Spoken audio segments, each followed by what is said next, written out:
Sejam bem-vindos a esse nosso bate-papo bem interessante, meu relacionamento com dinheiro. Eu sou Patrick Lopes, professor da Faculdade FACEG, da turma de Administração, e primeiramente cumprimento os alunos do 7º período, que hoje nós vamos ter então esse bate-papo bem interessante, vai ajudar bastante. Nós já tínhamos tudo isso programado, acontecer esse bate-papo, antes de toda essa quarentena acontecer. Mas, como aconteceu, e hoje, de certa forma, cai como uma luva, porque nunca precisou tanto nós temos um relacionamento com o dinheiro. E para isso, nós temos aqui a Master Coach, Jéssica Vieira. Ela se disponibilizou para estar aqui com a gente, abriu mão do seu final de semana, para estar aqui com a gente, trocando informações, nos auxiliando, nos dando dica. Vou deixar aquela mesa ser presente agora também. Obrigada, Patrick. Obrigada pelo convite. Estou muito feliz de estar aqui com vocês para falar um pouco de dinheiro, que é algo tão importante como o Patrick disse. E com essa pandemia, a gente percebe que é mais importante ainda a gente ter um controle financeiro, né? O quanto é importante a gente ter ali uma administração financeira para que em períodos de desafios, de dificuldade financeira para muitas pessoas, a gente esteja ali equilibrados. Então, meu nome é Jéssica, como o Patrick disse, eu sou Master Coach. Minha especialização é na área financeira, então eu trabalho com coach, que é uma metodologia, e faço a mentoria financeira para as pessoas que querem aí, não somente aprender a controlar o dinheiro, mas fazer o dinheiro render também. Patrick? É bastante interessante, né? E, Jéssica, então, assim, já iniciando esse bate-papo, algo assim que, já da sua experiência mesmo, o que você acha que são os maiores problemas hoje financeiros das pessoas? Das pessoas. Então, Patrick, assim, há mais de 6 anos eu trabalho na área financeira. Então, a gente vai analisando e percebendo que são muitos problemas e depende muito de cada perfil. Então, existe aquele primeiro perfil, que é o perfil despreocupado, que muitas vezes a pessoa não é nem que falta o dinheiro, mas ela age descontroladamente, faz compras, não tá nem aí, como se diz, estou vivendo hoje e não estou me importando com amanhã, né? Qual que é o problema dessas pessoas? Às vezes elas gastam mais do que ganham, porque não tem esse controle, né? E às vezes também elas não conseguem gastar da forma correta. Acabam pagando mais caro, pagando juros, por não ter uma estratégia, por querer viver o imediatismo, digamos assim. Então acaba fazendo compras de uma forma não tão adequada, né? Então esse é o perfil despreocupado. Existe aquele perfil, que são aqueles perfis que são endividados, que não quer dizer que a pessoa está devendo. Quer dizer que aquela pessoa tem uma parcela muito grande do seu salário em dívidas. Entendi. Dívidas fixas, que não tem como ela fugir daquela realidade. Qual que é o problema dessas pessoas? Às vezes ela tem ali um financiamento, ela tem um crédito, e aí ela não pode fazer mais nada, porque se ela fizer, ela não vai conseguir pagar aquelas contas. Então fica ali aquela sensação de estresse, de não ter uma visão de futuro, porque ela já está com a renda comprometida. Às vezes quer sair do trabalho, não pode, porque se sair do trabalho não vai conseguir pagar as contas, então é também uma dor, né? Além desse perfil, aí tem os endividados, que já é aquela pessoa que está pagando juros, já está com problema no Serasa, no SPC, já está com o nome sujo, às vezes não vê saída, não sabe nem o que faz mais.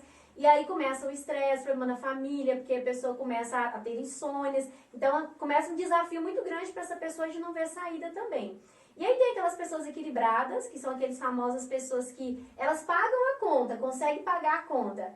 Porém, elas não têm ali uma estratégia, um planejamento, não colocam o investimento dela, o dinheiro dela no lugar correto, e acaba ela não sabendo fazer o dinheiro multiplicar. Então, assim, a conta tá ok, né? A dívida tá ok, porém ela não consegue fazer o dinheiro render da melhor forma. Não está endividado, mas também não está ganhando. Não tá né? ganhando. Poderia. O dinheiro não tá trabalhando para ela, digamos assim, Isso. né? E tem também o perfil dos medrosos, que são os famosos murrinhas, eu não sei se vocês já ouviram falar, né?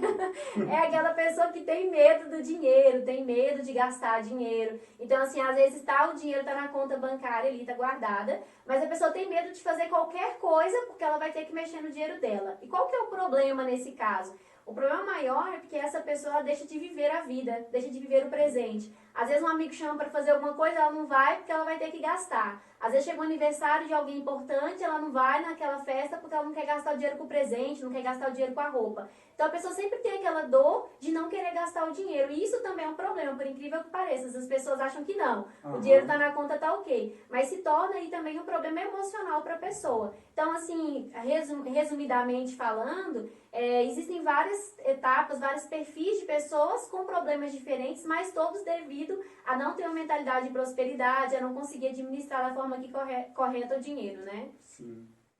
Então a gente vê que o relacionamento com o dinheiro é algo bem complexo. Sim. Primeiramente eu tenho que identificar o meu perfil, onde eu estou nesses quadrantes que você colocou, certo? Onde que a pessoa enquadra o perfil dela para ela saber como administrar isso, melhorar isso e se encaixar ali no perfil mais ideal, né? Você conseguiria dizer como que ela identifica que ela está nesse lugar, ou como que ela chegou nessa situação?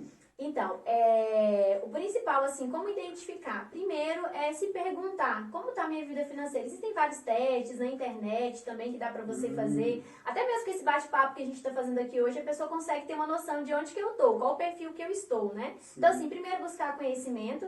E como que as pessoas chegam nessa situação financeira, digamos assim, que é a pergunta que você fez? Normalmente, o padrão de comportamento para o ter com o dinheiro, ele começa na infância. Então, assim, às vezes a gente fala, mas eu só mexi com o dinheiro já na minha fase adulta ou na minha juventude, mas isso inicia lá desde a infância. Quando? Quando os pais começam a falar coisas sobre o dinheiro. Então, digamos que quando a gente nasce, é como se a gente fosse um arquivo vazio. E conforme as pessoas próximas vão dando informações para nós, a gente vai tomando aquilo como verdade e vai guardando no nosso arquivo, que é o arquivo do dinheiro, digamos assim, né? Então, por exemplo, se o pai fala, dinheiro não dá em árvore, quem tem dinheiro são pessoas más, são pessoas arrogantes, aí elas começam a colocar um monte de sementinhas ali, que você, ao longo da vida, você vai fazendo com que isso seja verdade na tua vida. Então, assim, que nós chamamos isso de crenças limitantes, tá, Patrick? Entendi. E também tem outras coisas. Às vezes, né, no período da infância, a pessoa passa por uma escassez muito grande, tem uma vida muito difícil, financeira, a família tem uma vida difícil, e aí só escuta os pais falando, nossa, o dinheiro é difícil, só falta as coisas. Então, ali você já cresce com aquela escassez. E aí, às vezes, essa criança, ao se tornar um adulto, quando ela começa a administrar o dinheiro, ela pode ter duas mentalidades. Uma, de segurar o dinheiro, porque o dinheiro é difícil, senão eu vou perder ele. Ou ela pode ter aquela visão de que agora eu posso gastar e sair consumindo tudo. Então, tanto a escassez, quanto também a pessoa ter dinheiro em excesso, pode gerar alguma dessas duas mentalidades na pessoa quando cresce. Então, assim, tudo vem da formação de crenças em relação ao dinheiro que essa criança teve ali na infância dela, que vai gerar o perfil que ela vai ter enquanto adulto quando ela começa a administrar o dinheiro dela. Então, assim, normalmente uma pergunta que eu faço para vocês que estão aí também. Como que o teu pai, como que a tua mãe administrava o dinheiro? Será que você está repetindo o padrão do seu pai ou da sua mãe? É uma pergunta para refletir, porque às vezes a gente consegue identificar, porque o pai falava uma coisa, a mãe falava outra, e a gente começou a agir daquele mesmo jeito do pai ou da mãe. Criou como uma verdade. Criou como uma verdade, isso mesmo. Tem até uma frase do Bill Gates que ele diz que nascer pobre não é uma escolha, que a gente não escolhe onde nascer. Sim. Mas morrer pobre é uma escolha. É. Isso tem a ver com crença limitante, então, também, não é? Sim, tem a ver com crença limitante. O que é a crença limitante? Eu acreditei aquilo ali, tenho aquilo como verdade. Por quê? Porque eu não paro para pensar se é uma verdade ou não, eu apenas sigo.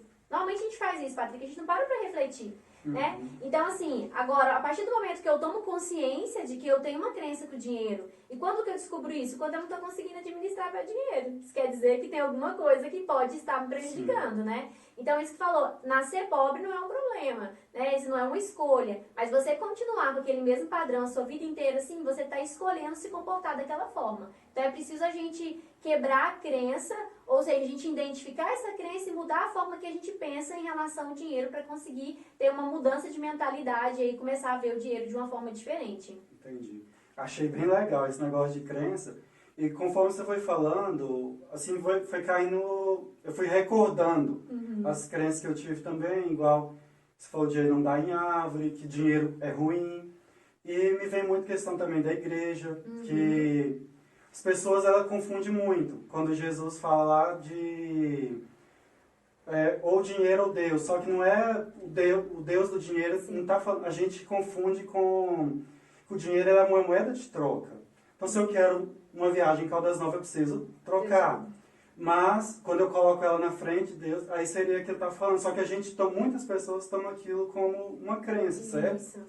E isso eu acho que impede muito a pessoa de... Bloqueia, né? Dá esse bloqueio. Isso. Até legal você ter falado isso, Patrick, você te cortando já, porque essa era a minha principal crença diante do dinheiro. Porque assim, eu já trabalho com a área financeira há muito tempo, e depois que eu fiz o coach, que é a metodologia que a gente começa a trabalhar mentalidade, é que eu comecei a clarear muita coisa na minha vida e entender o porquê que a gente age do jeito que a gente age. Qual que era a minha crença? Meu pai, quando era criança, ele sempre dizia assim, é mais fácil um pobre ir para o céu do que um rico ir para o céu. Que a palavra de Deus diz que as pessoas que são pobres são do coração puro, são pessoas boas. Então, assim, o fato do meu pai falar isso a minha infância inteira, eu achava que se um dia eu tivesse riqueza, a possibilidade de ir para o céu era muito menor do que eu ser pobre. Olha para você ver o quanto isso é profundo. Quando eu ia rezar, era tão grande isso em mim, eu falava assim para Deus, Senhor, eu prefiro ser pobre, eu prefiro morar debaixo de uma ponte do que eu perder o teu amor e perder minha intimidade contigo. Olha o quanto isso me bloqueava, porque eu achava que o dinheiro poderia me afastar de Deus. E aí, assim, para tomar um gancho, como que eu quebrei a crença, né? Porque às vezes a gente descobre que tem a crença, mas como quebrar a crença, né? Sim.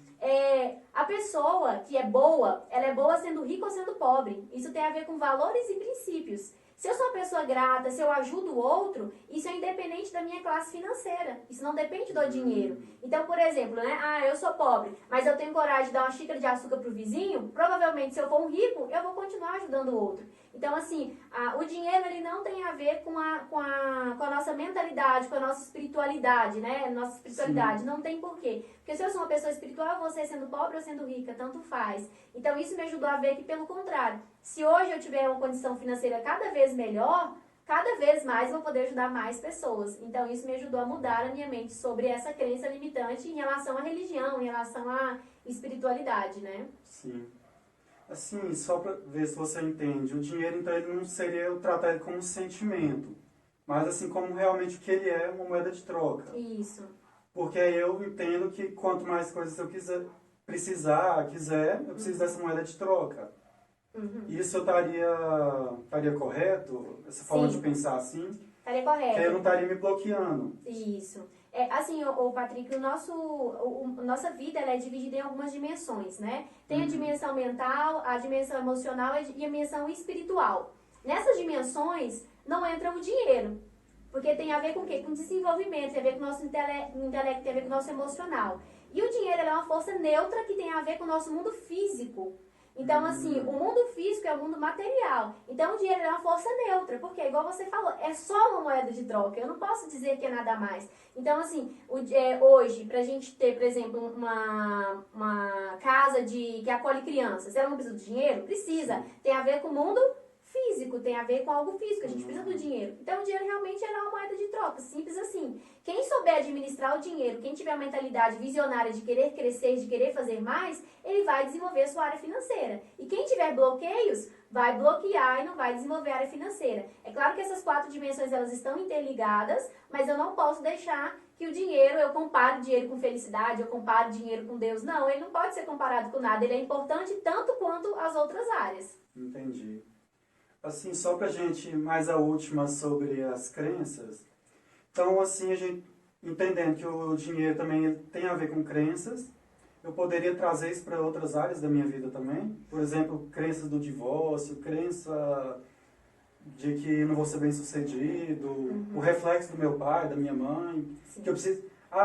só para já enganchar também, por exemplo, que eu tenho que trabalhar muito para ter dinheiro, essas coisas. Sim. Tudo isso são crenças, né, Patrick? Assim, crenças, a gente tem crença em todas as áreas. Desde relações, tudo que foi colocado no nosso arquivo sobre algum assunto, seja ele relacionamento, seja ele dinheiro, seja ele profissão, todos esses arquivos que foram guardados se tornaram crenças, né? Aquilo que a gente acreditou, a gente precisa ir lá, abrir a porta do arquivo e rever aquilo que foi colocado lá dentro, né? Porque isso está tudo guardado no nosso subconsciente. Então, a nosso subconsciente, a nossa mente inconsciente, ela faz esse retorno às memórias sozinha. Então, a gente não percebe isso. Então, volta e meia, a gente vai lá, abre o arquivo, nossa mente vai lá, olha e puxa aquele arquivo e te entrega aquele arquivo de uma forma que a gente não entende. E traz para o nosso consciente. Então, assim, hoje, a gente usa 5% do nosso consciente para tomar decisões. Isso em qualquer área da vida.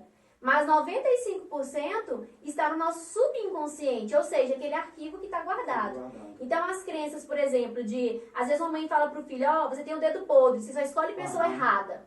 A pessoa vai afirmando aquilo dentro dela, porque a mãe, que era a pessoa que veio primeiro, o referencial dela falou para ela, ela entendeu como uma verdade. Depois que a mãe fala, ela passa a vida inteira trazendo aquilo dentro dela. E às vezes até comenta com a amiga, olha amiga, eu tenho um dedo podre, eu só escolho quem não presta. Então ela está repetindo um padrão que foi colocado lá atrás. Então isso acontece em várias áreas. Por exemplo, homem não presta.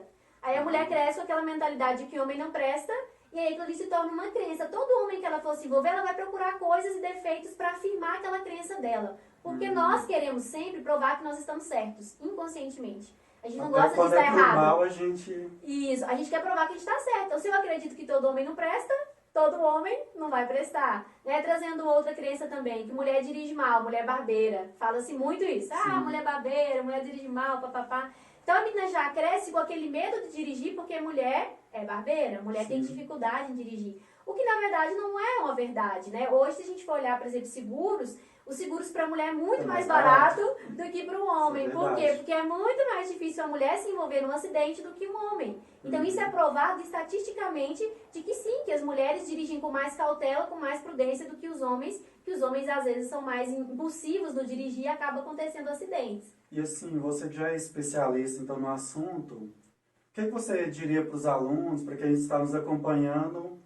Assim, você trabalha esse método, não é certo? Para ajudar as pessoas a se livrar. O que você diria assim da sua área mesmo, que você poderia fazer como profissional? Ou para quem às vezes não tem condições e tal, às vezes na internet, seria possível ela conseguir sozinha, por conta própria? Sim, assim, a respeito das crenças limitantes, hoje tem muito conteúdo, sabe, Patrick? Hoje, assim, no YouTube, nos blogs, tem muito conteúdo. Tem um blog mesmo que eu tenho conteúdo sobre crenças limitantes. Então, assim, o primeiro passo é buscar conhecer um pouco mais para entender o que são as crenças, mas é se fazer perguntas. O que você fala sobre o dinheiro com seu amigo?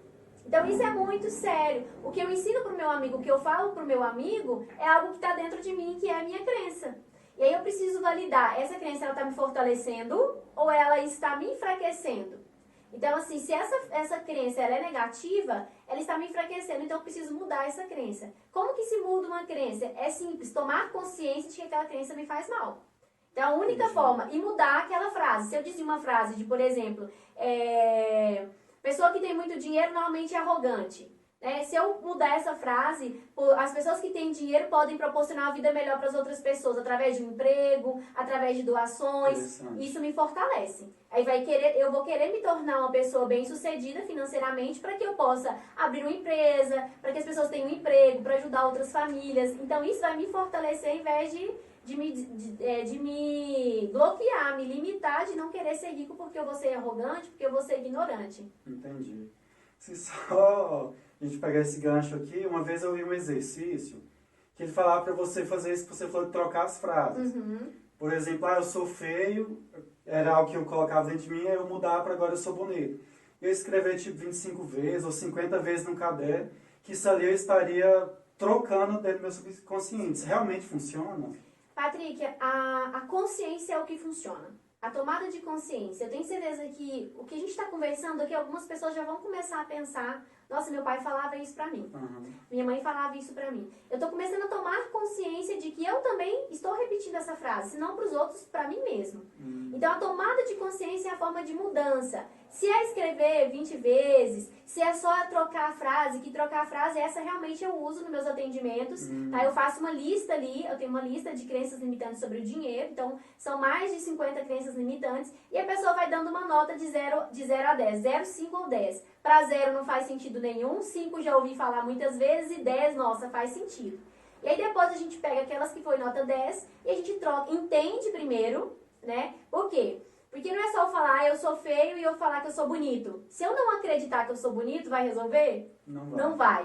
Então eu tenho que entender, como que eu vou me achar bonito? Entendendo as minhas qualidades. Quais são as minhas qualidades? O que eu tenho em mim que eu gosto? Quais são os meus valores? Quais são os meus princípios? Aí já começou a mudar a minha visão interior. Aí sim eu vou dizer, não, eu sou lindo, eu sou maravilhoso, tenho valores incríveis. Aí mudou a forma de pensar. Então, assim, se a pessoa, por exemplo, o que ela pode fazer? Se ela tem uma crença muito enraizada, ela pode escrever a frase, uma frase já positiva sobre aquilo e colar na parede, por exemplo, ler aquilo ali durante alguns dias. Porque ela vai afirmar, olhar aquilo ali, não, eu sou uma pessoa bem-sucedida, eu posso alcançar aquilo que eu quero, se eu tiver a vida financeira eu vou poder fazer muito bem para a humanidade. Então, frases como essa vai ajudar a pessoa a interiorizar e mudando a forma dela de ver. E assim, a consciência vai fazer o quê? Quando a pessoa falar aquela frase negativa, ela vai se lembrar que aquela frase não está correta, que aquilo não é uma verdade, né? E outra dica que eu dou, eu quero que vocês se perguntem aí, Quando vocês pensam numa pessoa rica, qual o sentimento que vocês têm dentro de vocês? Por que eu falo isso, Patrick? Porque muitas vezes a gente tem bloqueio contra pessoas que são bem-sucedidas. Isso é verdade. A gente acha que, por exemplo, uma frase, ele é bem-sucedido porque ele roubou alguém, porque vendeu droga. Você já ouviu essa frase, né? É bem-sucedido porque ele tá roubando, tá vendendo maconha, por isso que ficou rico. Essas crenças limitantes contra pessoas que têm dinheiro, isso também nos bloqueia. A gente tem que achar bom a pessoa ter condição financeira e temos que também pensar que se nós tivermos condição financeira, a gente também vai poder fazer o bem. Então, assim, olhar para as pessoas que têm dinheiro e ver o que elas fazem de bom, o que elas estão ajudando, né? Um empresário, um grande empresário, ele é milionário, ele viaja, ele isso e aquilo, que maravilha. Além disso, ele dá emprego para milhares de pessoas. Quantas pessoas que estão fazendo faculdade, que estão conquistando sonhos, que estão sustentando a família por conta daquele empresário que foi bem sucedido.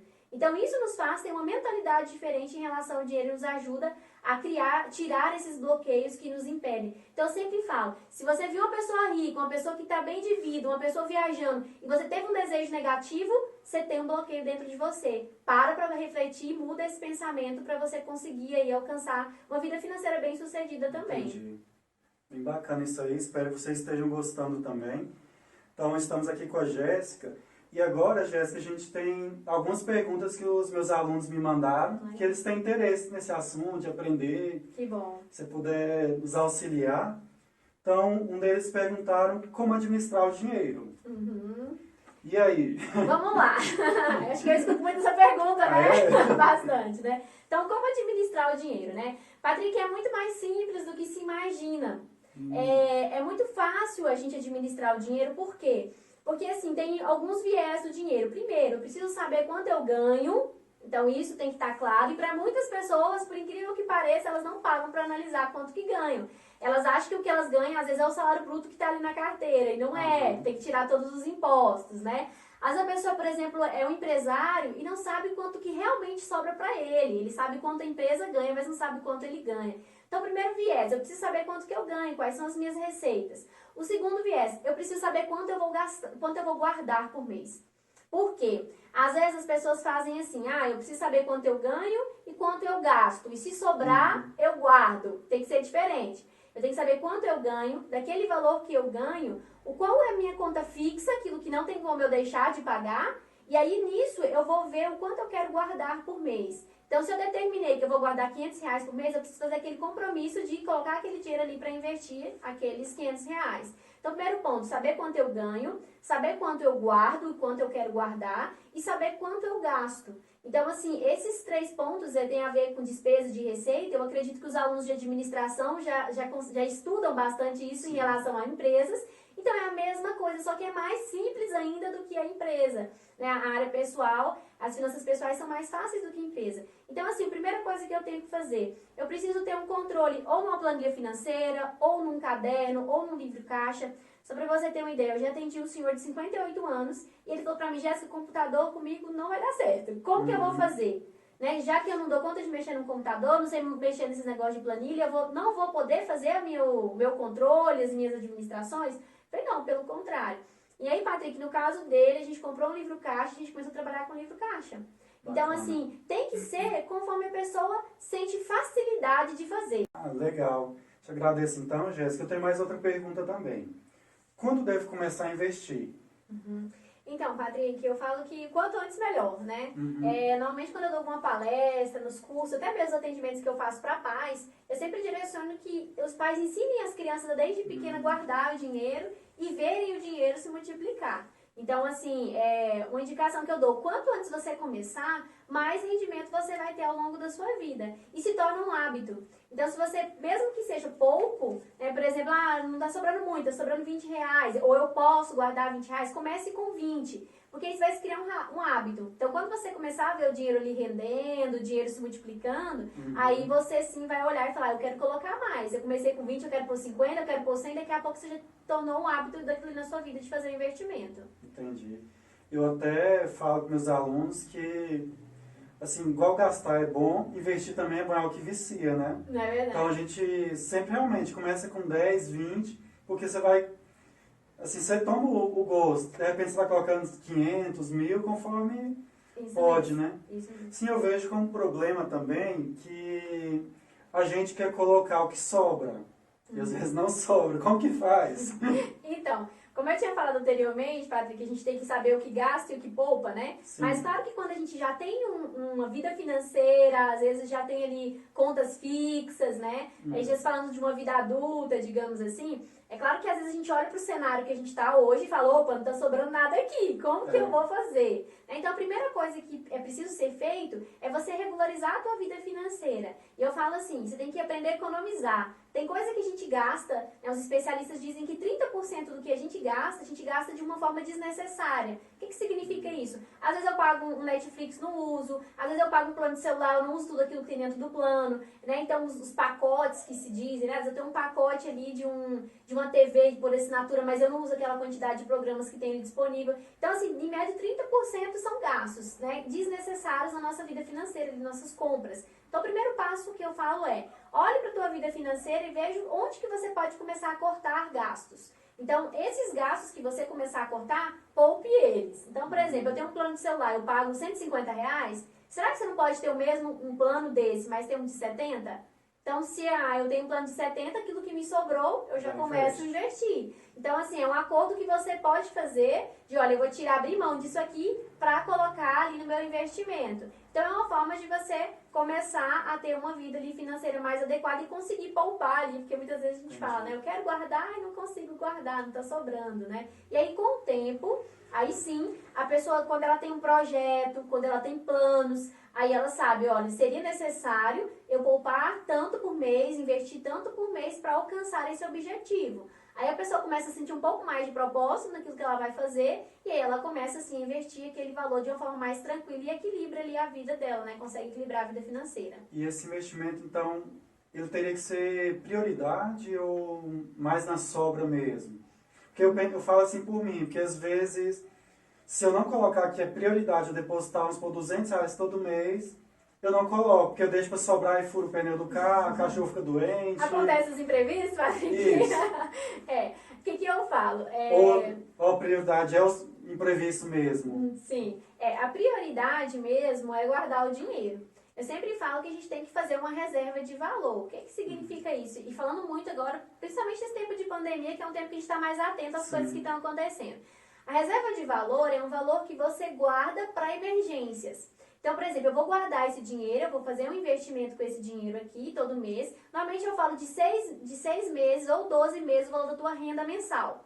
Porque digamos que aconteça um imprevisto, você vai mandado embora. Eu tenho 6 meses a 1 ano para eu poder conseguir sobreviver naquele período e me adaptar ao mercado. Ou, sei lá, furar um pneu, bater um carro, são tantas coisas que podem acontecer, uma pandemia como essa. Se as pessoas, todo mundo tivesse uma reserva de emergência, Patrick, esse período agora não estaria sendo tão doloroso. Sim. Porque a pessoa já teria uma reserva para se adaptar ao que está acontecendo. Então, assim, o que é prioridade? A prioridade é você ter uma reserva de emergência para que, caso aconteça alguma coisa, e você criar o hábito de poupar. Então, assim, a prioridade mesmo tem que ser poupar. Porque se você não tiver isso como uma prioridade, como um objetivo, sempre você vai aparecer alguma coisa que você vai gastar e você vai acabar não sobrando dinheiro para poder fazer investimentos. Então, isso tem que ser algo, tem que ser um objetivo, tem que ser um foco, um foco de vida mesmo. Porque isso não é um mês, isso vai ser para toda a vida, né? Sim. Então, assim, conseguiu colocar ali como uma prioridade. Aí hoje tem aplicação, investimentos programados, que já tira da sua própria conta e joga para o investimento, né? Para a pessoa não esquecer ou não gastar à toa, né? Então, assim, uma coisa que eu sempre dou dica para as pessoas. Né? Você tem um planejamento financeiro ali. Porque se a gente fica com dinheiro na mão, tem aquele negócio de dinheiro na mão é vendaval, quando o seu salário cair na sua conta, já pega a parte que é investimento e já joga para a conta de investimento. Antes de fazer qualquer outra coisa. Joga para o investimento e aí depois você vai ali pagando o que você tem de pagar e tal, tal. Porque assim, se você não fizer isso, acaba no meio do caminho, no meio do mês, você gasta com outra coisa. Às vezes come alguma coisa, vai para algum lugar e aí acaba não tendo ali aquele dinheiro guardado no mês. Entendi. Assim, só queria ver sua opinião também, porque eu recomendei algo um pouquinho diferente do que você falou para os alunos, no sentido da poupança de emergência, do fundo de emergência. Porque se a gente for levar ao pé da letra, o que eu ganho para 6 meses ou 12 anos é uma realidade muito grande. E às vezes a minha mentalidade não está pronta para isso, certo? A minha crença, vamos dizer assim. Mas, por exemplo, vamos supor que 6 meses do meu salário daria 30 mil. Poxa, mas eu não tenho nem meu carro, não está pago ainda. Não tem nem minha casa. Às vezes a gente fica pensando assim, como que eu vou ter uma emergência dessa se eu não tenho isso pronto? Aí o que eu falei para eles? Você tem que ter uma pré-reserva, uma reserva de, vamos dizer assim, reserva do imprevisto. Monta essa primeiro, depois você monta a reserva de emergência, que é a que você falou, para depois ir para os investimentos pesados. Essa reserva de emergência, de imprevisto, seria o que então? Uma faixa de uns R$2.000, furou o pneu, você vai lá e usa, precisou de fazer um exame, você vai lá e tem, para não mexer na outra. E até você cria o hábito de investir, de falar, não, eu preciso ter aquele dinheiro, não posso mexer. Porque às vezes a gente coloca lá 2.000 no primeiro mês, aí no outro mês a gente vai lá e saca 500, no outro a gente vai lá e saca 1.500. Acaba ficando desiste, a mesma, né? não é? Desiste, aham. Então, assim, às vezes você puder, não sei se seria certo, mas para animá-los também, até eu faço isso também, porque realmente é difícil. Às vezes a gente não tem um carro e como que eu vou ter 30 mil ali se eu não tenho um carro? E hoje carro, de certa forma, é uma necessidade também, né? Então, o que você acha? Então, na verdade, assim, o que eu indicaria? Eu acho que a vida, a gente não pode também ter não tem tantas regras assim, são sugestões que a gente faz, né, Patrick? Porque às vezes, uma regra que pra você tá lindo, tá maravilhoso, pro outro não tá legal. Então a gente tem que adaptar também as regras, né? O sugerido, o que é? São 6 meses, numa reserva de emergência, que se, por exemplo, você vai ter aquele valor ali, você vai estar com ele no investimento, você vai deixar ele render, não é um dinheiro parado. O que você tem que preocupar? Tem que ser um rendimento que tem uma liquidez, que é isso? Que você tenha resgate rápido. Sim. Porque às vezes você colocou em um investimento que é um investimento a longo prazo, que se você resgatar, você vai perder todo o investimento, toda a renda. É o rendimento que teve, ou tá com trava, você não pode tirar, algo do tipo. Então, assim, por exemplo, se a pessoa quiser, não, eu não quero colocar 6 meses, eu quero colocar 2 meses da minha renda e o restante eu quero investir da forma que você falou, tranquilo, tudo bem. O que ela não pode é se sabotar. Porque, por exemplo, às vezes, ela fala, mas se acontecer uma coisa pequena ali, eu com 2.000 eu consigo, mas e se acontecer uma coisa grande? Então, a reserva de emergência é aquele valor que você não vai usar mesmo, é somente se acontecer uma emergência e depois ir repondo. Entendi. Agora, você falou, Jéssica, mas eu nem tenho um carro ainda e eu vou ter uma reserva de 6 meses ou de 12 meses, né? Mas meu objetivo é um carro, por exemplo. Aqui que eu indico, você pode juntar aquela reserva e pode juntar, por exemplo, eu quero juntar R$100 vai para minha reserva de emergência e mais 100 vai para o meu carro. Entendi. Digamos assim, aí seria mais ou menos o que você está falando. Sim. Ter uma ali para essa que eu mexo, se caso acontecer alguma coisa do carro eu não vou mexer. Isso. Né? Mas não pode se sabotar no seguinte, de que fato? De que todo mês eu acho que aconteceu imprevisto. Por exemplo, PVA. E PVA não é imprevisto. Não é imprevisto. Né? É uma matrícula da faculdade, não é um imprevisto. São Sim. coisas que realmente tem. Então, assim, tem coisas que não são imprevistas. E no dentista, não é imprevisto. Todo ano você tem que ir. Então, são coisas que você já tem que se planejar para que aconteça. Mas, assim, é uma sugestão, 6 meses. Né? Então, por exemplo, período de pandemia agora, a gente já está indo para o segundo mês, né? Março, abril, maio. Segundo mês, nós já estamos no segundo mês. E a gente ainda não conseguiu sair disso que a gente está vivendo. Né? Então, assim, a gente tem que cuidar para a gente não se sabotar e se caso acontecer algo muito sério, por exemplo, eu estou trabalhando e quero ter um carro, mas e se você perder esse emprego aqui? E quanto tempo você vai sobreviver? R$2.000, dependendo do valor que a pessoa ganha, não vai dar para nada. Não vai dar para ela sobreviver 2 meses, por exemplo. Né? Então, assim, é só nesse sentido. Mas fica a livre escolha da pessoa se planejar e ter realmente ali, isso é para reserva e isso é para o meu gasto. Só mesmo para estar claro ali para a pessoa que ela pode gastar ou não com imprevisto, nesse sentido. Porque se acontecer um imprevisto mesmo, Patrick, o que as pessoas fazem? Usa cheque especial, usa cartão de crédito, pede pro vizinho. Então isso aqui não pode acontecer. Mas assim, se a pessoa entender que a forma que você falou seria uma forma mais adequada, a pessoa pode fazer e ir testando e vendo como ela vai se adaptar. Porque isso aí foi algo que eu criei para mim pela dificuldade, realmente, de juntar 6 salários. Mas assim, todo especialista, toda vez que eu pesquisava, é isso aí que se indica. Então eu falei, eu preciso criar o meu método para eu iniciar. Então primeiro eu criei uma emergência mais barata, que seria, vamos supor, de 12 a 5.000, cada um faz a sua.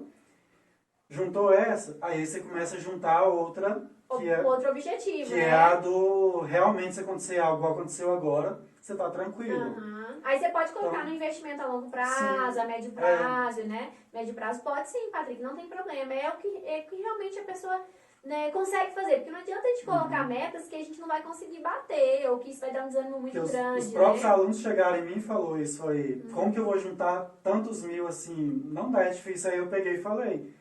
Faz uma pré-reserva de 2.000. Juntou ela, agora passa para outra. Aí eles acharam interessante. Então é algo que eu acho válido também, né? E dentro dessa área também, que você falou que tem que começar na infância, certo? Assim, o que é que os pais poderiam estar fazendo para incentivar os filhos? Eu tive até alguns pais que já me procurou e falou, cara, eu não entendo nada de finanças, como que eu vou ajudar o meu filho? Aí eu falei, aí eu dei umas dicas para ele e tal, de como fazer, mas isso aí é a dúvida de muitos pais, realmente. Sim. Porque eu não quero, por exemplo, meu filho, os pais nunca querem que os filhos passem o que eles passaram, querem que seja mais fácil, né? Sim. Um grande tabu que nós temos hoje é que 90% dos pais não falam de dinheiro com os filhos. Então, assim, isso já é também uma crença limitante, um tabu que é criado, que as pessoas ao longo da vida ficam achando que não pode falar de dinheiro, que aí na fase da juventude não falam, aí quando começa a namorar não fala, quando casa não fala, daqui a pouco isso virou um problema, né? Na verdade, já é um problema não falar do dinheiro.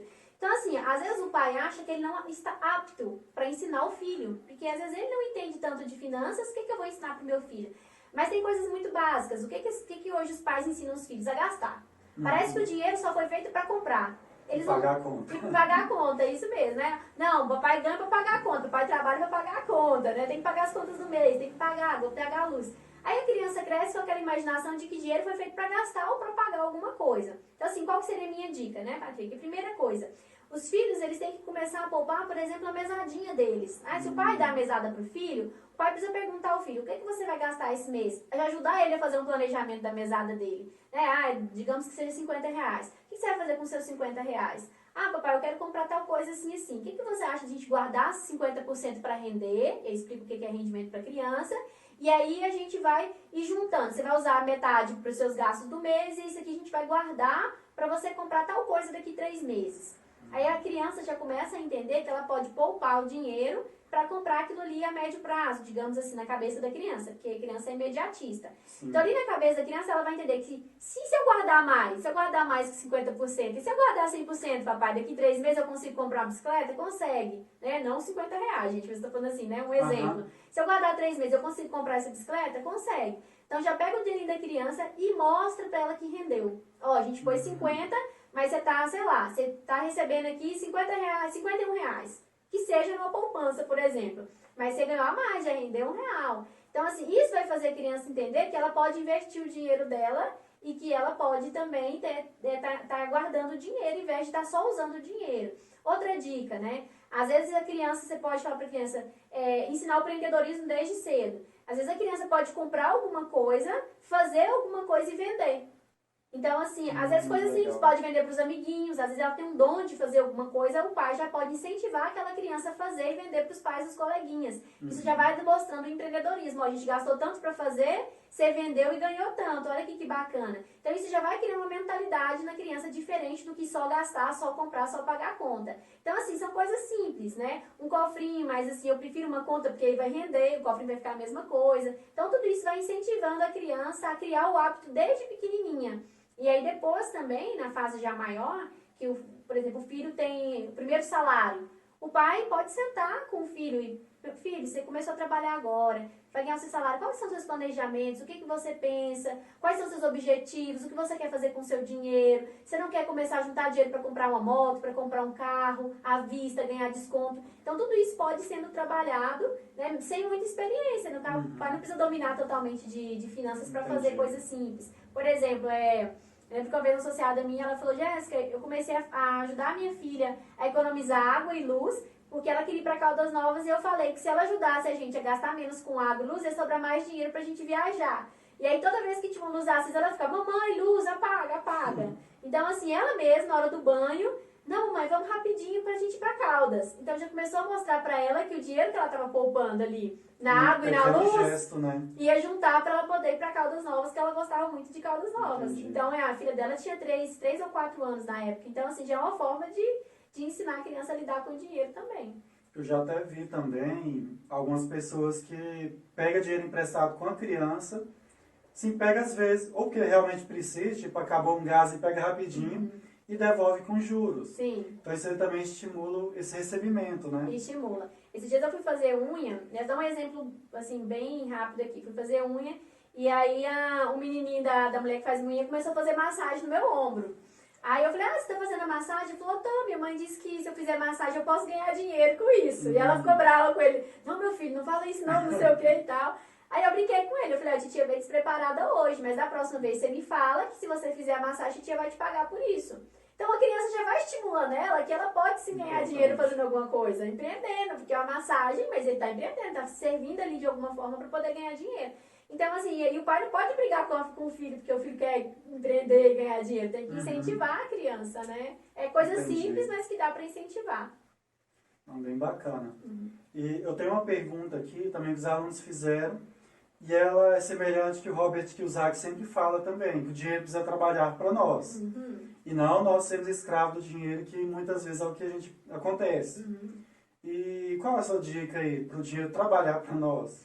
Então, já está bem em conta do que a gente está falando, do né? empreendedorismo. Do empreendedorismo, né? Quais são as duas formas de enriquecer, de ganhar dinheiro, de ter prosperidade financeira? Porque eu falo prosperidade, que às vezes quando a gente fala enriquecer, as pessoas têm um bloqueio sobre a riqueza, Sim. né? Aí fala prosperidade, todo mundo, tá bom, prosperidade vale. Mas é bloqueio também, que riqueza é um padrão que você quer conseguir alcançar. Riqueza para mim é uma coisa, para você é outra, né? Mas o que a gente pode fazer? São duas formas de a gente poder fazer o dinheiro trabalhar pra gente. Uma é investindo. Então, assim, qual que é a minha sugestão? Busque conhecer mais sobre investimento. As pessoas normalmente sabem sobre poupança, mas poupança é o tipo de investimento mais básico que existe. Tem tesouro direto, tem CDB, tem fundos de investimento, tem ações, então tem várias outras gamas que você pode estar investindo o seu dinheiro. Você pode começar com pouco para você ir ali aprendendo e depois você começar com valores mais altos. Então a primeira parte é investimento, invista seu dinheiro, tem que investir. Porque, e a segunda... só te cortando, o que eu sempre digo, comece com a educação financeira, né? Isso. Para não ter o risco de perder, às vezes, o pouco que a gente já está começando a investir, né? Querendo ir direto numa ação ali. Isso que o Patrick falou é muito sério, porque que acontece muito? Às vezes, Patrick, a pessoa fala, ações dá dinheiro, eu vou aplicar em ações. Aí vai lá, aplica, quando vê, pôs R$1.000 e daqui a pouco tá com 500, tá com 300. E aí a pessoa se frustra e não quer mais investir em ações. Então tudo, gente, a gente precisa conhecer. Né? Eu quero investir em ações, vai estudar sobre ações primeiro, antes de investir. Né? E não se frustrar também, porque é como eu falo, ações são investimentos de longo prazo. Então, às vezes, você coloca um dinheiro numa ação e, às vezes, 3, 4 meses ela vai dar negativo e os outros meses ela vai dar em alta. Então, assim, quando a gente for olhar o total do rendimento que teve ao longo de 12 meses, foi bem positivo. Só que se a pessoa for imediatista, a hora do primeiro mês que der negativo, ela fica desesperada e tira o dinheiro. Então, tem que ter controle emocional, primeiro conhecimento, e ter controle emocional para saber que ações também é um investimento normalmente de médio a longo prazo. A pessoa tem que ter essa visão também, assim, né? Algo que já aconteceu comigo sobre ações, o Warren Buffett ele sempre fala que investir em ações é tirar dinheiro dos impacientes e dar ele para os pacientes. Que a gente precisa, a primeira coisa é ter noção que ela é a longo prazo. Só que a gente fica ligado no day trade ali. Isso. E é aí que a gente se perde. Então o que acontece? Eu compro uma ação da Petrobras ali a R$27 e em meia hora ela já está a R$26,50. Porque ela varia, é muito rápido. E ali eu já desespero. Nossa, será que eu vou perder meu dinheiro? E ali eu vou ir vendo, às vezes, mais barato. Porque eu não tenho essa paciência de esperar o longo prazo, ganhar no dividendo. Isso. Tem que ter controle emocional Tem e que tudo. ter controle emocional. Mas para investir também, Mas né? isso aí é um negócio da raiva, porque a gente pensa assim, ela tá subindo, assim, centavos, mas tá subindo. Aí você vai lá e compra, ela para de subir. Aí eu, meu Deus do céu, eu queria usar um day trade hoje. Então, então assim, a dica que eu dou é que você comece... vou começar por exemplo, investimentos ali que não tem risco de perder. Então, começo por esses investimentos, sentir o gosto do negócio da revenda, né? Aí eu começo a estudar mais sobre fundos de investimento, porque o fundo de investimento tem um administrador que administra o fundo, então os riscos são menores um pouco do que entrar direto na bolsa de valores, né? Em ações. Então, assim, começa com fundo de investimento, multimercado, depois você vai para ações, e aí você vai acompanhando, foi aprendendo, foi entendendo a dinâmica, aí sim você vai para ações. Claro que tudo depende, né? Porque eu tô falando só um passinho legal para você ir aprendendo e não sofrer tanto. Mas se a pessoa quiser ter todo o conhecimento sobre ações, já começar em ações e tiver controle emocional para isso, tudo bem, né? A pessoa pode entrar. Realmente exige. Exige muito controle. Realmente ele foi sábio quando disse, é tirar do impaciente e dar para o paciente. Esse é o nome. Principalmente agora, não sei se você acompanha assim, mas a Petrobras caiu lá embaixo. Sim. E eu falava para os alunos, a Petrobras ela não vai quebrar, Não. gente. Ela chegou a R$8, já está R$19. Sim, R$19. Ficou quase um mês em R$16, mas já está 19. E ela vai voltar para os R$27, que é o preço justo dela. Então, quem tem dinheiro e paciência e conhecimento, vale a pena. Vale a pena. Ele vai lá, vai comprar 16 e vai esperar chegar Ela nos vai 27 chegar, porque ficar ela vai, ali. porque Ela é o vai. preço justo dela. Então, ela Isso. volta para o preço justo. Pode até perder durante um tempo, mas Sim. a pessoa que tem paciência, estratégia e controle emocional, ela vai saber que, ó, uma hora ela vai voltar a Fora subir, ela vai das 6 voltar. meses. Isso. Então, assim, só que tem que ter esse conhecimento também, né, Patrick? E hoje, assim, é tanta facilidade, são tantas pessoas dando curso online gratuito, né, tem cursos pagos, tem N coisas pra poder a gente aprender. O que não pode é a pessoa começar de qualquer jeito e vai perder mesmo. Isso não tem jeito, Patrick. Porque, igual você falou, oscila o tempo inteiro. E então, o emocional julga muito. Para quem Isso. não tem um conhecimento. Pra quem não tem o conhecimento, fica mais desafiador ainda, né?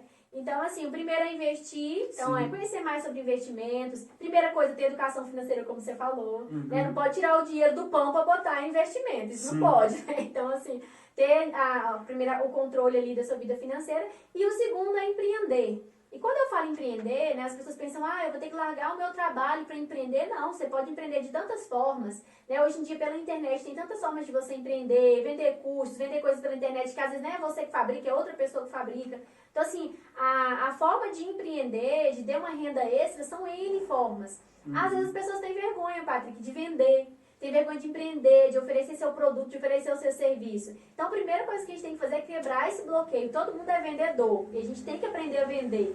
Então, assim, por exemplo, eu trabalho em instituição financeira e eu trabalho também ministrando cursos e com mentoria e coach individual e atendimento. Então, na hora que eu não estou no meu trabalho, eu faço atendimento, no final de semana eu trabalho. Então, assim, é uma forma que eu estou empreendendo. Estou fazendo meu dinheiro render porque eu tenho objetivos para isso. Sim. E eu não preciso ter vergonha disso. Você trabalha em 2 lugares? Sim, eu trabalho. Você faz mais que uma coisa? Faço. Claro que está muito próximo daquilo que eu faço também no meu trabalho. Mas a gente não tem que ter medo disso. Às vezes você pode trabalhar, por exemplo, dando aula e você pode vender um outro produto. Então, assim, isso também é você estar empreendendo e fazendo seu dinheiro cada vez render mais. É importante, né? Muito importante. Então, o empreendedorismo hoje está em alta mesmo. Quem empreende, assim, é aquilo que eu falo, as pessoas têm dinheiro para comprar algo. Se você tem algo que gera valor para as pessoas, você vai vender isso que você tem para vender. Né? Então, assim, não tenha vergonha, não tenha medo, né? Apenas comece. Assim, você falando que cada um de nós é vendedor, eu falo para meus alunos também que todos nós já temos um ativo, no caso é coisa que dá dinheiro para nós, que já é nato em nós. Todos nós já nascemos com esse ativo, que é a nossa identidade. Então, a primeira coisa que a gente teria que vender é a nossa identidade. Então, eu falei para os alunos, comece pelo seu Facebook. O que você posta? Qual a sua foto de perfil? Sim. Aí eles, nossa, mas eu tenho que ser eu mesmo. Eu falo, tá, mas aí se um recrutador te procurar, principalmente agora, nessa época de pandemia, muitos recrutadores estão na internet, Instagram, Facebook, LinkedIn, e você pega uma foto ali não muito conveniente. Então, o primeiro peixe que você está vendendo é você. Isso Assim, é o seu trabalho, o seu perfil. Então, a gente tem que começar por nós moldar isso aí em nós. Realmente, tem que quebrar a vergonha e também mudar. Sim. Claro, vai ficar, não é botar uma fotinha de terno lá, mas ser algo assim mais discreto, né? Isso. É algo muito importante que você falou, Patrick, e assim, hoje dentro das empresas, né, elas não procuram somente quem tem QI, não é quem indica não, tá, gente? É QI mesmo, coeficiente de inteligência. Consciente de inteligência, não é quem tem um currículo gigante somente, porque às vezes você tem um currículo ali que tem 200 mil cursos. Claro que a empresa fica interessada, não, ele tem muito conhecimento intelectual, mas as empresas estão atrás de que é o consciente emocional. E o consciente emocional é isso que você está falando. É eu saber que a minha rede social está mostrando a minha identidade. O que eu posto lá? Vocês podem ter certeza que um recrutador ele vai olhar suas redes sociais. Isso acontece em todas as instituições. As grandes instituições fazem isso. Então, o que elas fazem? Vão lá e olham. Quais são as frases que a pessoa está postando? Quais são as fotos que a pessoa está postando? Por quê? Porque isso tem a ver com estratégia também. A gente tem que se vender, tem que vender o nosso peixe, né? Eu falo, você não vai deixar de ser quem você é. Mas, eu gosto de dançar ali até no chão. Beleza, mas precisa gravar e botar ali, porque o recrutador veio, não vai ser legal. Agora, dança na sua casa e tal. Sim. Então, assim, não é que você está sendo omisso ali, mas você precisa... Sim, adequar os seus comportamentos, Isso. né? Porque como você falou, eu gosto de dançar, tudo bem, mas é num ambiente que você tá ali com pessoas próximas de você e tudo. Agora, se você vai mostrar um comportamento desse numa rede social, às vezes a pessoa pode entender que você não tem controle emocional, às vezes tá fazendo aquilo pra se aparecer, e é isso mesmo que a gente pensa, tá, Patrick? Porque a gente entende o comportamento. Então, assim, a gente busca entender qual a mentalidade da pessoa, o comportamento. Então, essa área de desenvolvimento foca muito nisso. Hoje, dentro das empresas, são os psicólogos, normalmente, que fazem recrutamento. Então, eles vão olhar o comportamento da pessoa, porque o comportamento tem a ver com a mentalidade da pessoa. Então, a gente tem que cuidar, não é que tem que deixar de divertir. Mas, assim, é só ser estratégico também, né? E, assim, eu tenho alguns alunos também que já me procuraram questão de investimento. Porque eles estão numa situação realmente difícil. Eles ganham pouco e não tem como investir. Então, eles queriam saber como começar investindo, ganhando pouco. Tem uns, por exemplo, eu ganho R$600 e minha faculdade é 580. E aí? E aí eu que pago minha faculdade. Tem o lanche, tem os materiais. E fora que o pai ajuda com outras coisas. Sim. Aí assim, mas eu queria investir.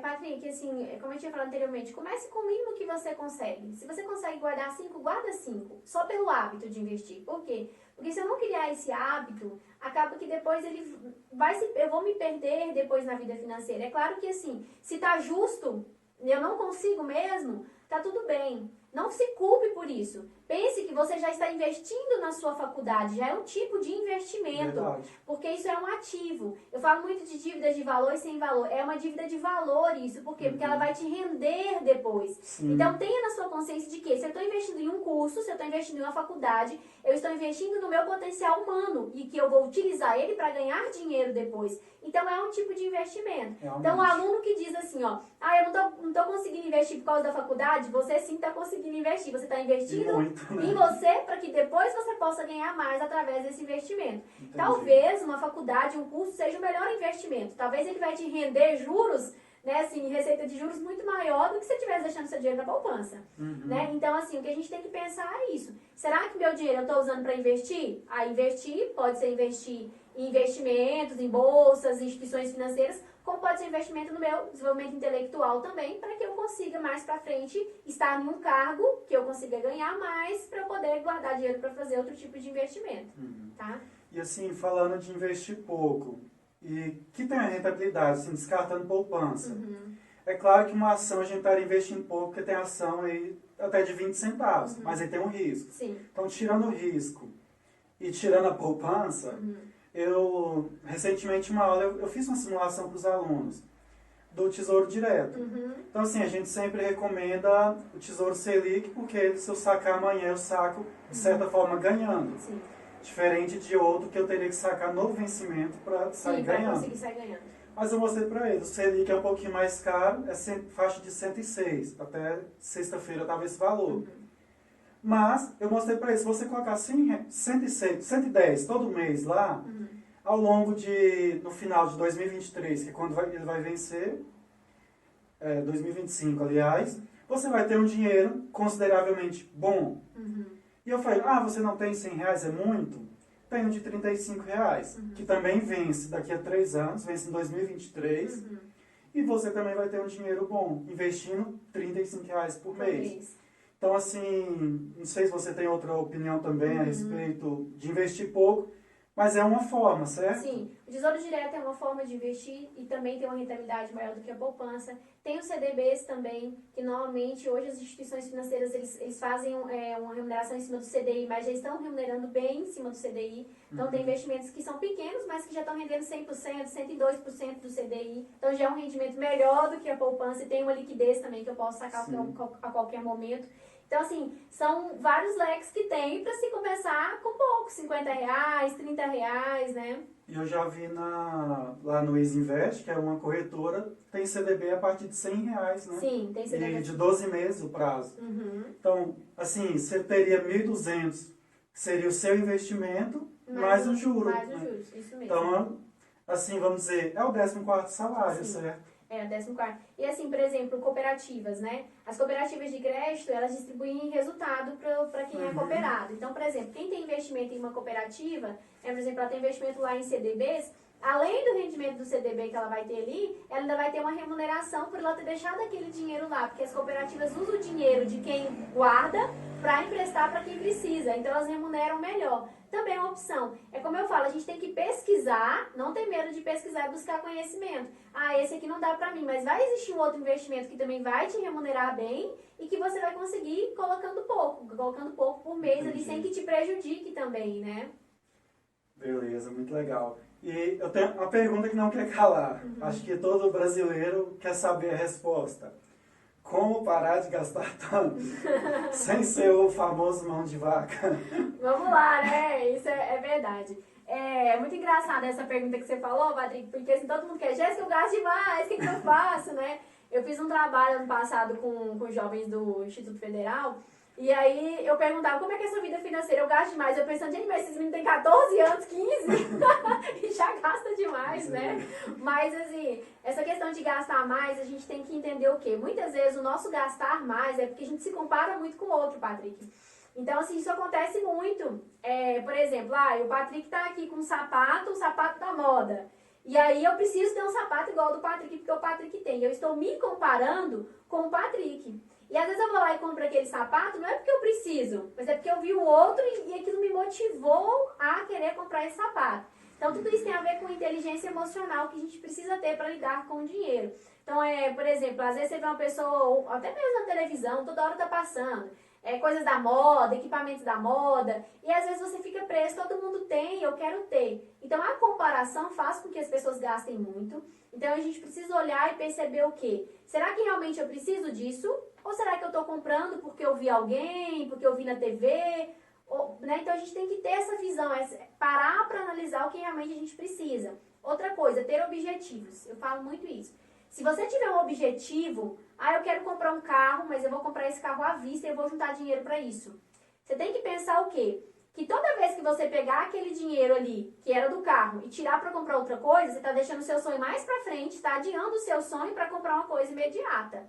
Então, esse processo de refletir e de olhar para si antes de gastar é muito importante. Eu até falo, às vezes as pessoas falam assim, Jéssica, mas estava num preço tão bom. Eu falo, olha, cuidado com promoção. Sempre respire fundo e deixe para decidir amanhã. Porque aí amanhã você já vai ter uma outra visão, outro pensamento. Sim.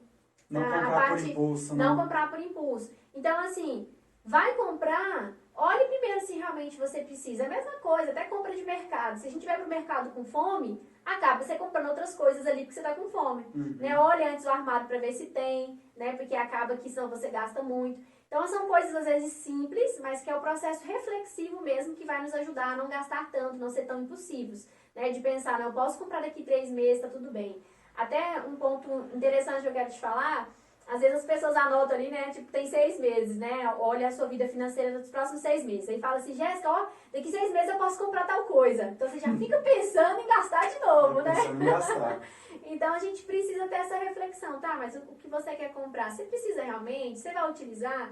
E se você guardar para aquele objetivo? Então assim, sempre traga a dor de pensar que se você gastar esse dinheiro, você está tirando do seu propósito, está tirando do seu sonho para gastar aqui. Isso vai te ajudar, a dor ali de tirar do seu sonho vai te ajudar a não ser tão compulsivo e gastar. Então, o primeiro passo é ter um objetivo claro, metas claras, para que você não fique burlando as suas metas, mas que você queira seguir elas, né? Saiba que tem um propósito maior ali pelo fato de você não estar gastando tanto. Algo que eu acho até interessante também, se eu dou aula de fundamentos da administração e lá a gente teve uma aula que eu falei do 5W2H, que é a metodologia, voltada para a produção. Mas aí eu aproveitei o gancho e puxei para a área financeira.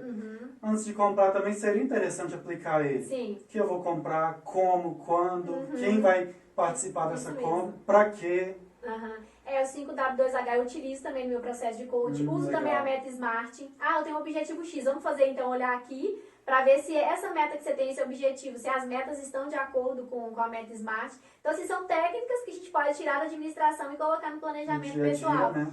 No dia a dia. E uma coisa que eu falo assim, principalmente eu acredito que quem está assistindo essa aula hoje são jovens. Né? Então, assim, nós jovens, né? Eu estou me colocando como jovem, nós jovens somos muito assediados, né? Principalmente na época da juventude, que o outro, vamos viajar, vamos para uma social, vamos para o final de semana para uma festa. E aí não é só ir para festa, é comprar roupa, tem todo um contexto, né? Aí chega na festa, vai gastar comprando às vezes uma bebida, uma comida e tudo. Então, assim, a gente tem que cuidar muito também, Patrick, se a gente não está querendo viver um padrão de vida que não é o nosso. Porque as pessoas que se endividam ali a partir dos 25 anos, a maioria delas, elas se endividam por querer fazer parte da sociedade. Então, às vezes eu tenho um grupo de amigos e para eu fazer parte daquele grupo de amigos, eu acredito que eu tenho que andar como eles andam, vestir o mesmo calçado, a mesma marca, ir para as mesmas festas, comer as mesmas coisas, para eu poder me enquadrar naquele grupo. Então eu volto a falar da comparação. A gente começa a se comparar com o outro e querer viver a vida do outro. Então todas as vezes que a gente começa a querer viver a vida do outro, que foge do nosso padrão, a gente vai acabar se endividando, porque a gente não tem um padrão financeiro para viver aquilo. E outra coisa, eu também preciso entender a minha prioridade, porque às vezes, melhor eu guardar um dinheiro para fazer uma viagem no ano, mas uma viagem que eu vou viver um momento feliz, do que eu gastar o ano inteiro comprando roupa e sapato. Sim. Né? Vai me trazer um momento muito mais prazeroso. Então, assim, a gente não precisa querer ser aceito pela forma que a gente se veste, ou pelas festas que a gente vai. A gente tem que ser aceito pelo nosso valor e pelo nosso caráter. Se as pessoas estão querendo ficar próximas de nós por esse motivo, não são amizades boas. A gente tem que se afastar, ao invés de querer se envolver ainda mais com essas amizades. Porque a gente vai acabar prejudicando a nossa vida financeira. Isso não tem jeito, né?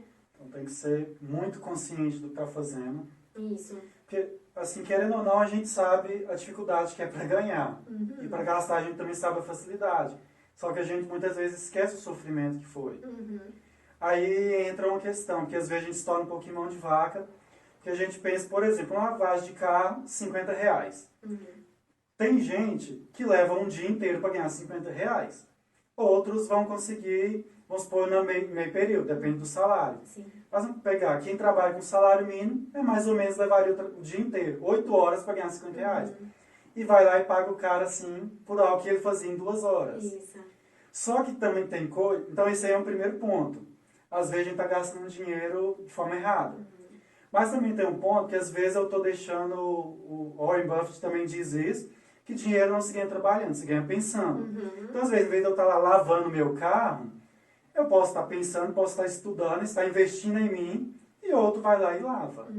Então, tem as duas moedas. Então, é bem complicado, assim, às vezes, da gente... Sim, pensar qual é a estratégia, né? A gente tem que pensar qual que é a estratégia realmente. Será que eu gastar, por exemplo, 1 hora do meu carro ali para lavar o meu carro, né? 1 hora, 2, não sei quanto tempo demora. Mas será que se eu guardar 2 horas, se eu estivesse em casa, realmente eu estaria estudando ou eu estaria olhando a rede social? Também.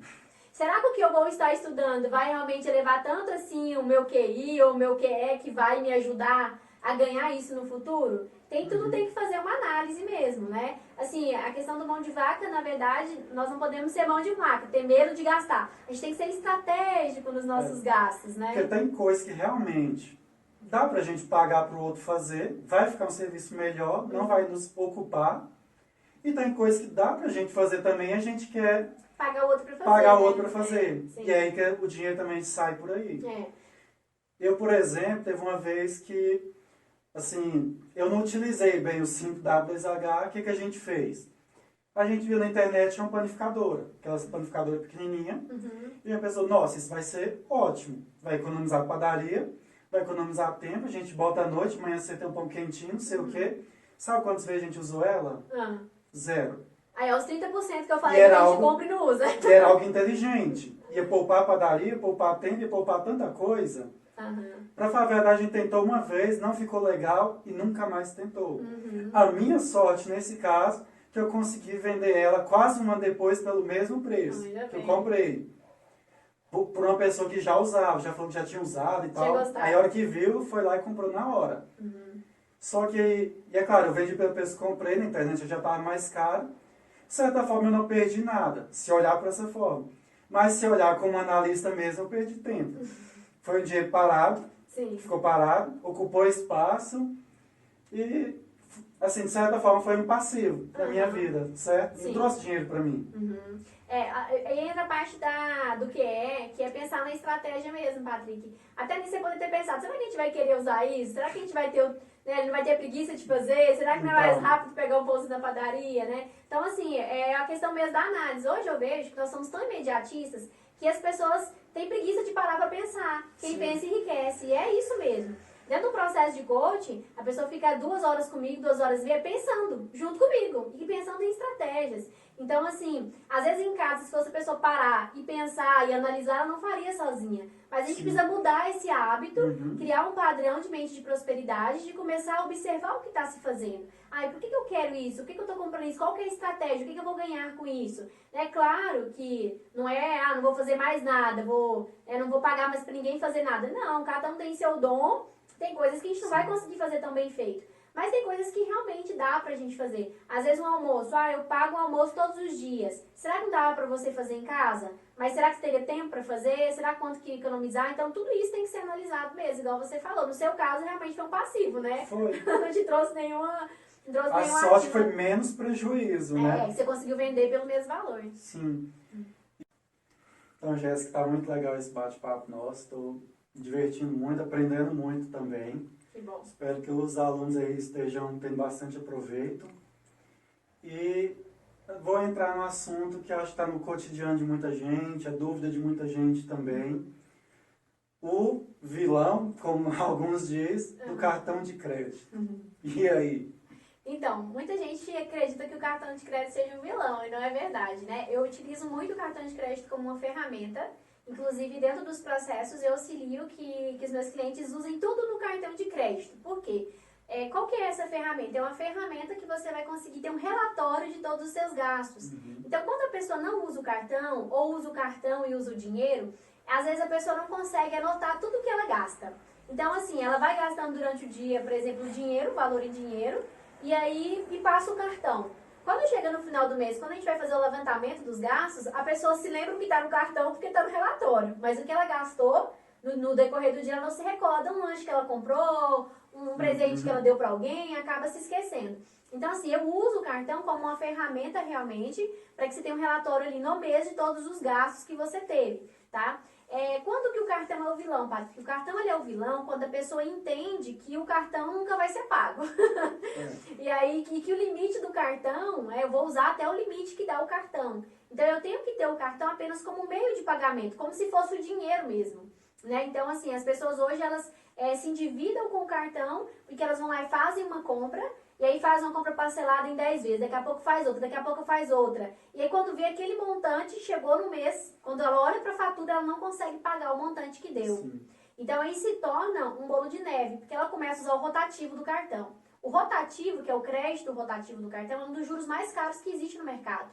Então, assim, tanto o cartão quanto o cheque especial são os juros mais caros, e aí a pessoa começa a pagar aquele juro absurdo, e aí a pessoa vai se endividando cada vez mais. Então, o cartão ele é um vilão para quem não sabe utilizar. Agora, se a pessoa ela sabe ali quanto ela vai gastar por mês, com o que ela vai gastar, e apenas ela usa o cartão como meio de compra, aí não tem problema. Então, tem que ficar muito atento à utilização do cartão para o cartão não se tornar um vilão. Mas se você usar ele como uma ferramenta de planejamento, de análise financeira, de controle de gastos, é um excelente meio, uma excelente ferramenta para você ter o controle dos seus gastos. Eu já vi até 2 erros no uso do cartão, que é o primeiro, que entrou no rotativo, pagou a fatura, já vai lá e faz mais compra.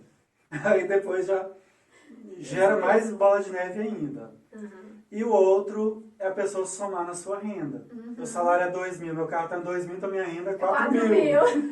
Então, são 2 situações também que... Sim, é verdade. Acontece muito. Inclusive, às vezes a pessoa paga o rotativo do cartão e já liga, né, pro gerente, olha, ele não liberou o limite ainda. Então, assim, a pessoa entra num ciclo vicioso e, assim, como ela tem um cartão ali com aquele limite, ela pensa, mês que vem eu resolvo.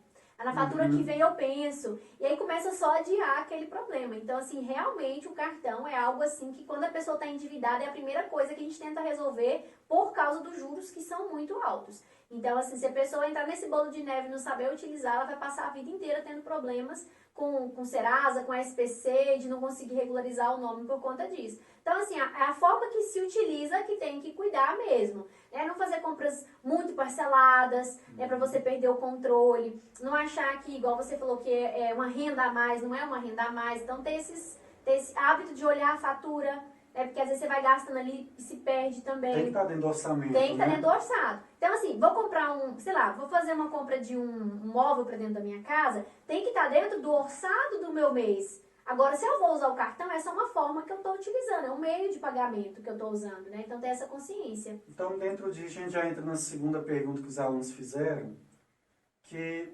não é errado eu parcelar, então, pelo que você está me falando. Eu posso, então, parcelar. Pode Ele é a parcelar. melhor opção, assim, à vista, parcelado? As pessoas perguntam muito isso, né? À vista ou parcelado? Primeira coisa que eu acho que a gente tem que ter consciência. Eu tenho dinheiro para comprar à vista? Se eu tenho, eu preciso negociar, eu preciso barganhar.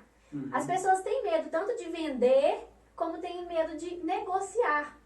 Isso é algo assim que as pessoas têm muito bloqueio. Eu não sei se eu estou dizendo errado, mas as pessoas teriam vergonha de pedir desconto também. Isso, bem isso, vergonha de pedir desconto. Então, assim, às vezes em uma negociação, claro que uma pessoa, né, normalmente, dependendo do produto que ela vai vender, ela coloca um valor acima, porque ela já imagina que o outro vai pedir desconto. Então, se eu não peço desconto, eu vou estar pagando um valor acima do produto. Então, a primeira coisa que eu tenho que ter consciência, não estou dizendo que é certo isso, colocar um valor acima para negociar. Eu, por exemplo, não faço isso. Eu falo, é X, é esse o meu valor, porque eu já dou para a pessoa, mostro para ela que eu tenho transparência e clareza no que eu estou vendendo para ela. Mas tem pessoas que fazem isso. Sim. Aí eu coloco lá, é promoção, eu coloco o valor de 200 e estou dizendo que na promoção é R$100, mas na verdade o produto era 100. Então, assim, o que a gente tem que fazer na questão de negociação? Primeira coisa, você está me vendendo algum produto aí, você está me vendendo essa folha. Eu vou chegar e vou negociar. Quanto que é a folha? O que né? Tem interesse na folha? Ah, a folha é, sei lá, R$10 essa folha. Aí, normalmente, a pessoa pergunta, como que é a forma de pagamento? A primeira forma que você vai falar é a parcelada. Você vai falar quanto que é parcelado. Isso é estratégia, então. Estratégia. Isso é uma estratégia que as pessoas que vendam não estejam me ouvindo. Vou contar o segredo. Então, você vai perguntar, quanto que é parcelado? Ah, não, parcelado continua os R$10. Não, mas não tem um mínimo que você possa fazer parcelado para mim? Ah, não, eu faço 8 parcelado para você. Então, 8 parcelados você consegue, menos que isso não consegue. Não, menos que isso eu não consigo, tudo bem. Mas e se eu for pagar à vista? Aí a pessoa vai ter que cair mais ainda, porque ela te falou 8. E se você falar à vista, ela vai ter que cair. Ela já vai no 8, às vezes, né? Entendeu? Então, assim, aí a pessoa falou 8, ela fala, do 8 eu não posso te dar mais. Mas e o juro do cartão que você paga se eu for pagar parcelado? Você não pode tirar o juro? 4%, 3%, você não pode tirar? Aí a pessoa tira, aí você compra à vista. Isso aí é uma coisa que me irrita. Porque às vezes eu vou no lugar 250. No dinheiro ou no cartão, eu falo, mas você vai pagar a taxa do cartão, criatura. E aí? O que eu faço nesse caso aí? Nesse caso, eu te convido a procurar outros lugares. Procurar outros lugares, procurar pela internet. Então, assim, eu, por exemplo, muitas coisas da minha casa eu comprei tudo pela internet, porque na loja era mais caro. Por quê? E eu não estou dizendo que é errado. A loja tem um espaço físico, tem um funcionário que tem que ganhar o salário dele, a comissão dele. Então, na loja é mais caro. Então, assim, eu volto ao imediatismo. Se eu posso esperar 30 dias para chegar pela internet, mas eu vou economizar 200, 300 reais, 100 reais, eu vou pedir pela internet. Eu faço isso sem culpa nenhuma mesmo, né? Então, eu penso pela internet. Então, assim, essa questão que você falou, Patrick, é assim, você tem que tentar mostrar para o vendedor essa questão do que ele vai pagar de juros. Mas tem lojas que compensam. Eles fazem o mesmo valor, porque o que ele paga de juros no cartão, ele compensa com o que está à vista, ele faz meio que compensação. Entendi. Então, assim, eles não se importam muito com essa questão E nesse ponto aí, por exemplo, se à vista é R$50 e parcelado em 3 vezes, vai dar o mesmo valor no final das contas. Isso. Aí, nesse caso, por exemplo, se eu fiz não teve show, eu chorei até... Usei a estratégia da Jéssica e não funcionou. É R$50. Aí, qual que é o meu conselho? Você não vai estar pagando juro para isso. O dinheiro, ao longo do tempo, ele desvaloriza. Você concorda comigo? Ele vai desvalorizar. Então, os R$50 que você ia comprar à vista, você parcela ele, pega os seus R$50 e coloca no investimento. Então, eu posso fazer isso também como estratégia. Pode fazer como estratégia. Tipo, comprei ali um televisor, R$1.000. Não quiser fazer à vista, eu deposito meu dinheiro e parcelo em 10 vezes de 100. E parcela em 10 vezes de 100. Pode fazer sim. Você toma o dinheiro. Aí é o problema. O que acontece? Gente, pelo amor de Deus, você não tem controle, pega e paga. Não tem problema não ter controle. Isso aí tem que ter muito controle, Tem que ter consciência de que, olha, eu vou pagar parcelado, mas o meu dinheiro eu vou colocar ali para investir. Todo mês eu saco o valor da parcela. E vou não pagando. comprometer ele é do televisor. Do televisor, isso mesmo, né? Então é isso que você falou, Patrick, é tudo tomada de consciência, né? Se você tiver tomada de consciência, o primeiro jogo é fazer estratégia de negociação, não deu mesmo, aí você vai. E eu sempre falo, antes de comprar, pesquise, sempre pesquise na internet, gaste tempo com isso, porque você está comprando um bem, você está tirando dinheiro do bolso para poder estar adquirindo um bem. Então, às vezes você perde negociação, né? Por não querer parar um tempo para poder analisar. Então, assim, entre à vista ou parcelado, depende da estratégia, depende da negociação que vai ter. Porque, às vezes, se você chegar e falar, é à vista, a pessoa vai falar, não, valor X. Você não teve nenhuma negociação. Então, ou então ele vai falar, não, é à vista e parcelado é igual. Você não negociou com o cara. E, na verdade, sim, se você fosse pagar à vista, às vezes teria um desconto. Aí, pelo desconto, compensaria pagar à vista, né? Entendi. Mais ou menos isso a jogada. Não sei se deu pra entender. Não, sim, com certeza. Esse assunto, gente, flui muito. A gente ficaria 1 hora em cada assunto aqui, né? Ficaria até mais. Aqui a gente tem uns 15 tópicos, cada um seria 15 horas, no mínimo. Verdade. Porque flui muito, é muito bom. E esse bate-papo nosso, então, sobre meu relacionamento com dinheiro. Temos mais uma pergunta aqui de uma aluna, que ela falou assim, até que ponto devemos deixar o lazer, ou uma compra fútil, como uma roupa da moda, por exemplo, para economizar ou investir? Essa pergunta é muito boa. Normalmente, quando as pessoas me procuram, elas falam assim, Jéssica, eu quero trabalhar a vida financeira, mas é tão doloroso esse negócio de ter que ficar economizando, ai, parece que é tão difícil. Eu falo, calma, a vida financeira precisa ser prazerosa. E aí eu chamo até de inteligência financeira. A gente precisa usar o dinheiro de forma inteligente. O dinheiro não pode ficar nos trazendo dor. Né? Então, assim, às vezes dentro de um processo, Patrick, é preciso sim a gente economizar muito, é preciso abrir mão de algum bem para poder juntar dinheiro para pagar algumas dívidas, às vezes é preciso dentro do processo fazer isso, quando a pessoa está muito endividada. Mas se a pessoa já tem um equilíbrio, a gente vai trabalhar com o quê? Com porcentagens. E o lazer é algo que eu não abro mão. E não deixo a pessoa abrir mão também. A gente precisa viver o presente, a gente precisa usufruir também do dinheiro que a gente tem, a gente precisa também ter momentos de lazer. E quando eu falo de lazer, de atividade de lazer, tudo hoje em dia, a maioria pelo menos, requer dinheiro. Sim. Então, assim, eu indico que pelo menos 10%, né, até no máximo 10% do seu salário, você coloque ali como reserva para o lazer. Então, você pode tirar esse recurso para que você possa usar da forma que você quiser, sem peso na consciência, né? Assim, como se diz, eu preciso me pagar, né?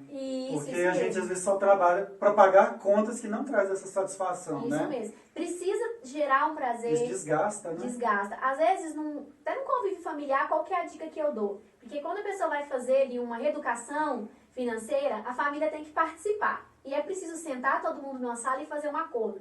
E eu até falo pra gente fazer assim, quando a família vai fazer uma gamificação. Onde que, tipo assim, quem se doar mais para aquele processo ali, vai ganhar um bônus, vai ganhar um passeio, vai ganhar alguma coisa que a pessoa queira, coisa simples. Mas fazer um game para que todos ali, ou um, ou dois, ou a família inteira comemore quando alcançar aquele objetivo. Por quê? Porque isso vai trazer uma motivação, um entusiasmo. Então, imagine eu trabalhar um mês inteiro e eu não poder gastar com nada. Assim, com nada no sentido assim, não usar para o lazer. Então, o lazer também é um investimento. Você está investindo em você, no seu bem-estar, na sua qualidade de vida. Então, a gente precisa. Né? É importante também, tá? Então, assim, olhando para esse viés, né, é muito importante. Agora, se é com uma roupa que é, como ela colocou aí, né, uma roupa fútil, uma roupa da moda, o único cuidado que a gente tem que ter, Patrick, é com a comparação. Se eu não estou fazendo só porque é da moda. Porque às vezes eu começo a entrar num ciclo vicioso de comprar, e às vezes o que é da moda não é num preço tão legal. Canal que não é... Não cabe no meu bolso, né? Que não cabe, isso. Mas se tiver dentro dos seus 10% e você quiser gastar com um sapato da moda que você achou legal, tudo bem. Mas aí você vai saber que naquele mês é o sapato. Não vai ser o sapato e mais um monte de coisa, é os seus 10%. Quando você falou aí dos 10%, eu me lembrei, tem alguns especialistas que eles dividem o nosso salário, certo? Então eles colocam assim, uma média de 60% pagar as contas padrões fixas, 10% para o lazer se pagar, e alguns, aí, deixa eu ver, alguns colocam também 10% para doação. O que você poderia dizer da doação? Então, dentro do meu processo, como eu trabalho a metodologia do coach, eu falo muito de dar para receber. Eu acho que o mundo ele se conecta e é uma via mesmo que de mão dupla, que a gente precisa ter isso dentro do nosso coração e saber também dar aquilo que a gente tem. Né? Dar um abraço, um ouvir, mas também a parte financeira nos proporciona isso.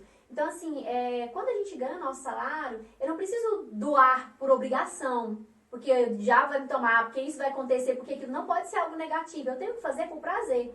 Né? Então, assim, as causas sociais, elas estão muito voltadas para a felicidade de longo prazo, que vem com um estudo da psicologia positiva. Quando eu dou para o outro, isso me traz uma satisfação muito grande. Então, assim, quando a gente faz o bem, nós estamos vivendo isso no tempo da pandemia agora, que muitas pessoas estão fazendo doações e estão se sentindo muito bem por poder fazer isso. Então, assim, o fato de doar, de deixar uma reserva ou de se comprometer com uma cesta básica por mês, cada um pode tirar aquilo que entende, que é uma causa que ela quer trabalhar, que quer ali, exercer ali um servir naquela causa. Você pode tirar uma parte do recurso, eu, por exemplo, faço isso, de todos os meses eu tenho alguns compromissos de doação que eu guardo um recurso financeiro para fazer essas doações. Porque eu entendo que se Deus está me dando, o universo está me dando, eu quero devolver para as outras pessoas também aquilo que eu recebo de bom. Entendi. E eu me sinto bem em poder proporcionar isso para o outro. E assim, dentro dos estudos dessa questão de dar e receber, quanto mais eu dou, mais aberta eu também estou a receber. Né? Então, assim, a gente não tem que ser preso ao dinheiro, aquela mesquinhagem de tratar o dinheiro com miséria. Eu acho que o dinheiro a gente tem que tratar ele assim com bondade e saber que eu posso fazer o bem com o dinheiro. Então todas as pessoas que têm essa bondade no coração, elas conseguem fazer isso de bom grado e são gratas por poder ajudar o outro. Então eu acho muito válido. Não digo que tem que ser 10%, 5%. Eu acho que vai muito do que está dentro do seu planejamento, né? Espontâneo, sem ser uma pressão, sem ser uma obrigação. Que para quem fizer seria de muito valor, de muito valor. E aí, linka com a espiritualidade, linka com o desenvolvimento também do emocional, da gente de fazer bem para o outro, de estar ajudando o outro. Então, assim, entra mesmo como um servir. Claro que a gente pode servir de várias maneiras. Aqui a gente está falando que a gente pode servir também com o dinheiro. E isso é muito gratificante e muito enriquecedor também, né? Que eu entendo assim que a gente tira da terra e a gente precisa devolver também uma parte, né? Sim. Não só querer tudo para nós. Isso é o que acontecia muito antes. E eu percebi que se criou muito essa mentalidade da doação. Sim. Como algo positivo. E assim, não só financeiro, mas se eu puder ajudar com o tempo, meu tempo, com uma cesta básica, um agasalho, algo nesse sentido, certo?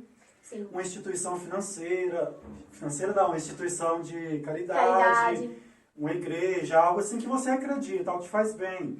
Por exemplo, nas lives que estão tendo aí, estão ajudando o Hospital lá do Amor, que é dos Barretos. Então isso aí é algo assim que eu acredito, certo? Sim. E algo que você está falando vem de encontro ao que a gente falou a respeito de quem tem dinheiro é ganancioso. A gente quebra esse padrão que, pelo contrário, a pessoa que tem, que todos os meses ela faz alguma doação, ela vai ter esse hábito independente de ter riqueza ou de não ter riqueza, né? Então, assim, claro que melhor sendo rico, né? Então, assim, isso é muito bom, muito gratificante.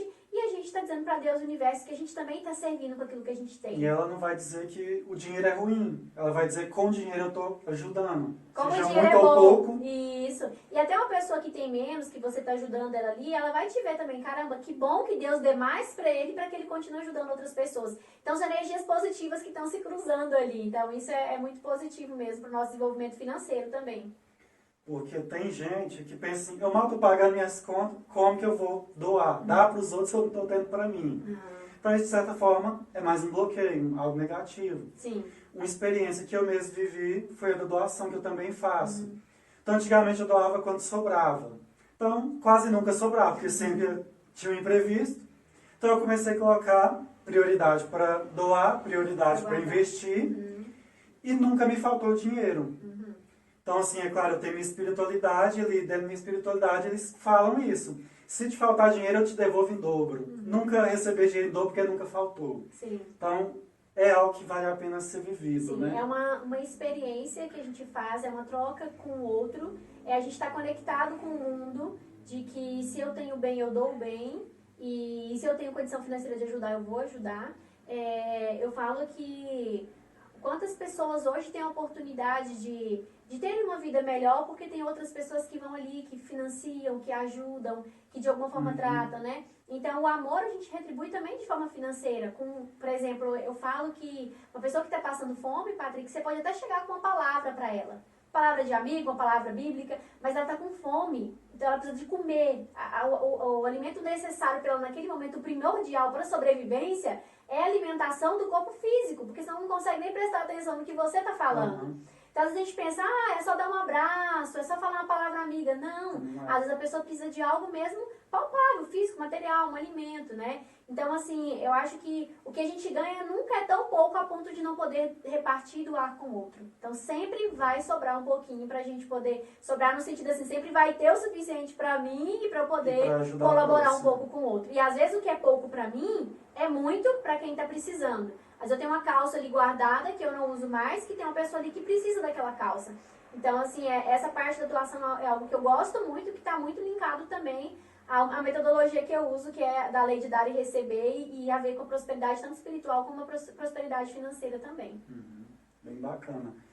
E entrando agora num assunto já mais delicado um pouco, mas que, assim, qualquer estudo que a gente fizer, a gente vai ver que a situação financeira é uma das grandes causas do divórcio. Infelizmente, acho que não só no Brasil, mas no mundo, Sim. acho que a falta de diálogo, algo está errado aí, porque o dinheiro mexe muito com o casal. O que você pode falar aí para os casais, então, que vai se casar, né, os noivos, namorados? Sim, também, né? O que acontece? Nós temos esse tabu de falar de dinheiro desde a nossa infância, porque nossos pais já não falam do dinheiro. Então a gente começa a crescer e de repente a gente começa a se relacionar com o outro. E aí a gente tem aversão de falar sobre o dinheiro, de quanto se ganha, de quanto se quer ganhar. Ninguém fala sobre isso. E quando vê, o casal se casa. E aí começa mais complicações ainda. Porque aí quem é que vai começar a falar sobre o dinheiro? As contas começam a chegar e aí começam os desconfortos, tanto para o homem quanto para a mulher. Às vezes o homem ganha mais, às vezes a mulher ganha mais. E aí às vezes o outro acha injusto, aí eu trabalho tanto e nunca me sobra nada, e o outro tá gastando tanto, e começa a ter as confusões. Então 70% dos casais, eles brigam e se separam por causa do dinheiro. Então é um número muito alto. 70%. 70%. Então, assim, às vezes, mas as pessoas falam, não foi o dinheiro. Foi brigas que começaram lá, que começaram a causar bloqueios, que começou a atrapalhar o relacionamento e daqui a pouco os hoje já estavam distantes, e aí vem o resto, né, que abre brecha para outras coisas. Mas o dinheiro normalmente é o primeiro, tá um dos primeiros lugares como causa do início ali da ruptura de um casal. Então, isso acontece por conta desse tabu. E aí, qual que é a dica que eu dou? Primeiro, vocês que são jovens, que não são casados, que estão ouvindo a gente, qual que é a primeira dica, Patrick? Primeira coisa, comece a falar sobre dinheiro. A gente não tem que ter medo de falar de dinheiro. Jéssica, mas eu tô só namorando. Tudo bem, mas comece a perguntar ao outro o que ele entende sobre dinheiro, o que ele pensa sobre a vida, o que ele tem de objetivos para ele. Isso tem que ser começado a falar no namoro, porque o namoro é uma preparação ali que você está conhecendo o outro. Então, no namoro, você já começa a identificar aquela menina que é muito gastadeira, que gasta com coisa fútil, que nunca tem dinheiro pra nada, o rapaz também que começa a gastar demais. Você já começa a observar e já dá pra perceber que tem alguma coisa errada. Então, você imagine, se no namoro é assim, quando vocês casarem, também vai ser a mesma coisa e vai ser pior ainda, porque aí a conta chega e alguém vai ter que pagar a conta. Né? Então, assim, a primeira dica comece a falar sobre dinheiro. Nós vamos noivar. Noivou, aí o negócio é mais profundo ainda, Patrick. Tem que ficar bem claro como que vai ser dividida as contas dentro de casa, quais vão ser as porcentagens que vão ser pagas por cada um, como que vai ser em relação a investimentos, vai ser junto, vai ser separado. Já comece a falar disso no noivado. Porque quando vocês começarem a ter uma vida em conjunto, em casal, vai ser muito mais fácil vocês dialogarem sobre isso. Então, assim, todo mês nós vamos ter uma rotina de organizar, de sentar junto o casal, de conversar sobre dinheiro. E algo que eu vejo que é o maior desafio dos casais em falar de dinheiro é porque às vezes o projeto de um não é o projeto do outro. Então, assim, às vezes meu esposo tem um objetivo de, sei lá, de viajar para Cancún e eu não, eu quero fazer uma cirurgia estética. Então, são objetivos diferentes. Mas aí a gente precisa organizar os objetivos. Não é que o objetivo do meu marido seja inferior que o meu. Apenas a gente precisa alinhar a forma que a gente vai lidar com os dois objetivos e como que a gente vai planejar para alcançar esses objetivos. Então, assim, o principal entre o casal é o diálogo, entendendo qual é o padrão de prosperidade do outro, que o outro entende como bom para ele, qual é o objetivo do outro, para que a gente possa começar um diálogo e aí sim montar um plano de ação para alcançar os objetivos juntos.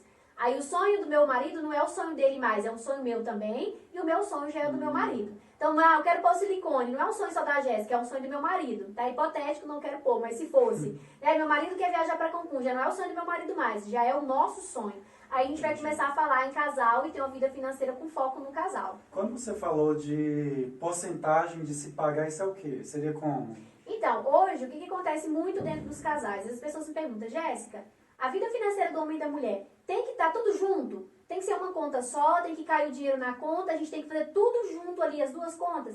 Depende, Patrick. Tem casais que não se sentem confortáveis dessa forma. Por quê? Porque às vezes a mulher quer, por exemplo, cortar um cabelo e tem que falar pro marido que vai pegar o dinheiro na conta para cortar o cabelo. Isso às vezes a pessoa se sente muito incomodada. E às vezes o marido pra isso também, ela né? trabalha. E às vezes o marido não sabe compreender que aquela pessoa tem que cortar o cabelo ou quer cortar, que é o objetivo dela. Né? E vice-versa, não só isso, eu coloquei o cabelo aqui, mas tem várias outras coisas. Então, assim, existe formas diferentes de trabalhar financeiramente a vida do casal. Pode-se sim trabalhar uma vida financeira em conjunto, onde vai cair o dinheiro na mesma conta, onde os investimentos vão ser feitos juntos, até para ganhar mais rentabilidade pelo montante e tudo. E aí, dentro desse conjunto, existe a possibilidade de tirar parte desse valor por percentual, desculpa, gente, o percentual, por exemplo, 15% do montante total da nossa renda vai ser livre para cada um fazer o que quiser no mês. Então, por exemplo, se a renda familiar é 5 mil, 15% para um e 15% para outro. Isso, ou 15% do que sobra, digamos assim, 15% do que a gente iria investir vai para um e vai para outro. Tá? Então, se ou 5%, aí vai depender da análise financeira de cada um, né? Mas do e contexto. se, por exemplo, eu ganho 3 mil e minha esposa 2 mil?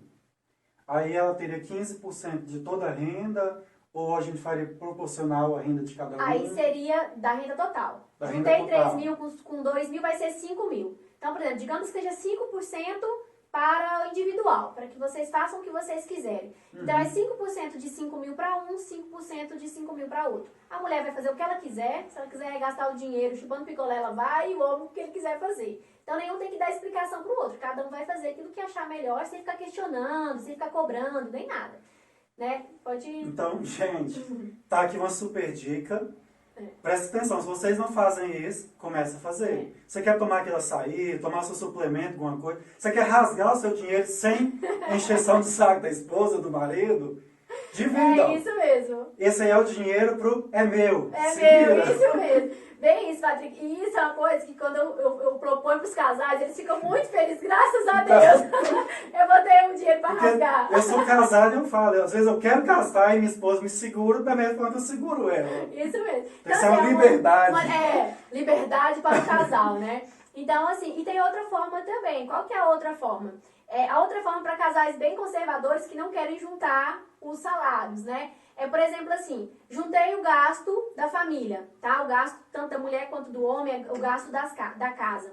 Vou fazer uma planilha financeira com todos os custos que a gente tem e aí, percentualmente, cada um vai colaborar diferente. Por quê? Porque se um ganha 2 mil e o outro ganha 10, não é justo ser a mesma percentagem. Esse que ganha 2 mil aqui, se ele for ajudar com proporcional à dívida, ele vai ficar sem nada. Tem que ser proporcional ao que ele ganha. Então, que eu ganho mais, eu vou colaborar com mais com o valor da casa. E a mulher com menos. Ou tanto faz, se a mulher ganha mais ou o homem ganha menos, a mesma coisa. Eu, particularmente, gosto mais da primeira forma. Junta tudo, paga tudo e tem um percentual cada um. E os investimentos são em conjunto para que tenha mais rentabilidade os investimentos. E aí, o investimento...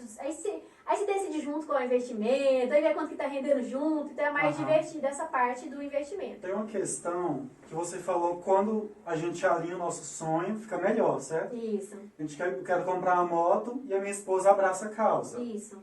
Mas se eu quiser fazer, por exemplo, eu tenho meus 15%, vamos supor que deu R$500. Desses R$500, 100% eu tenho uma poupança que é minha. Que é desse meu, não me toque.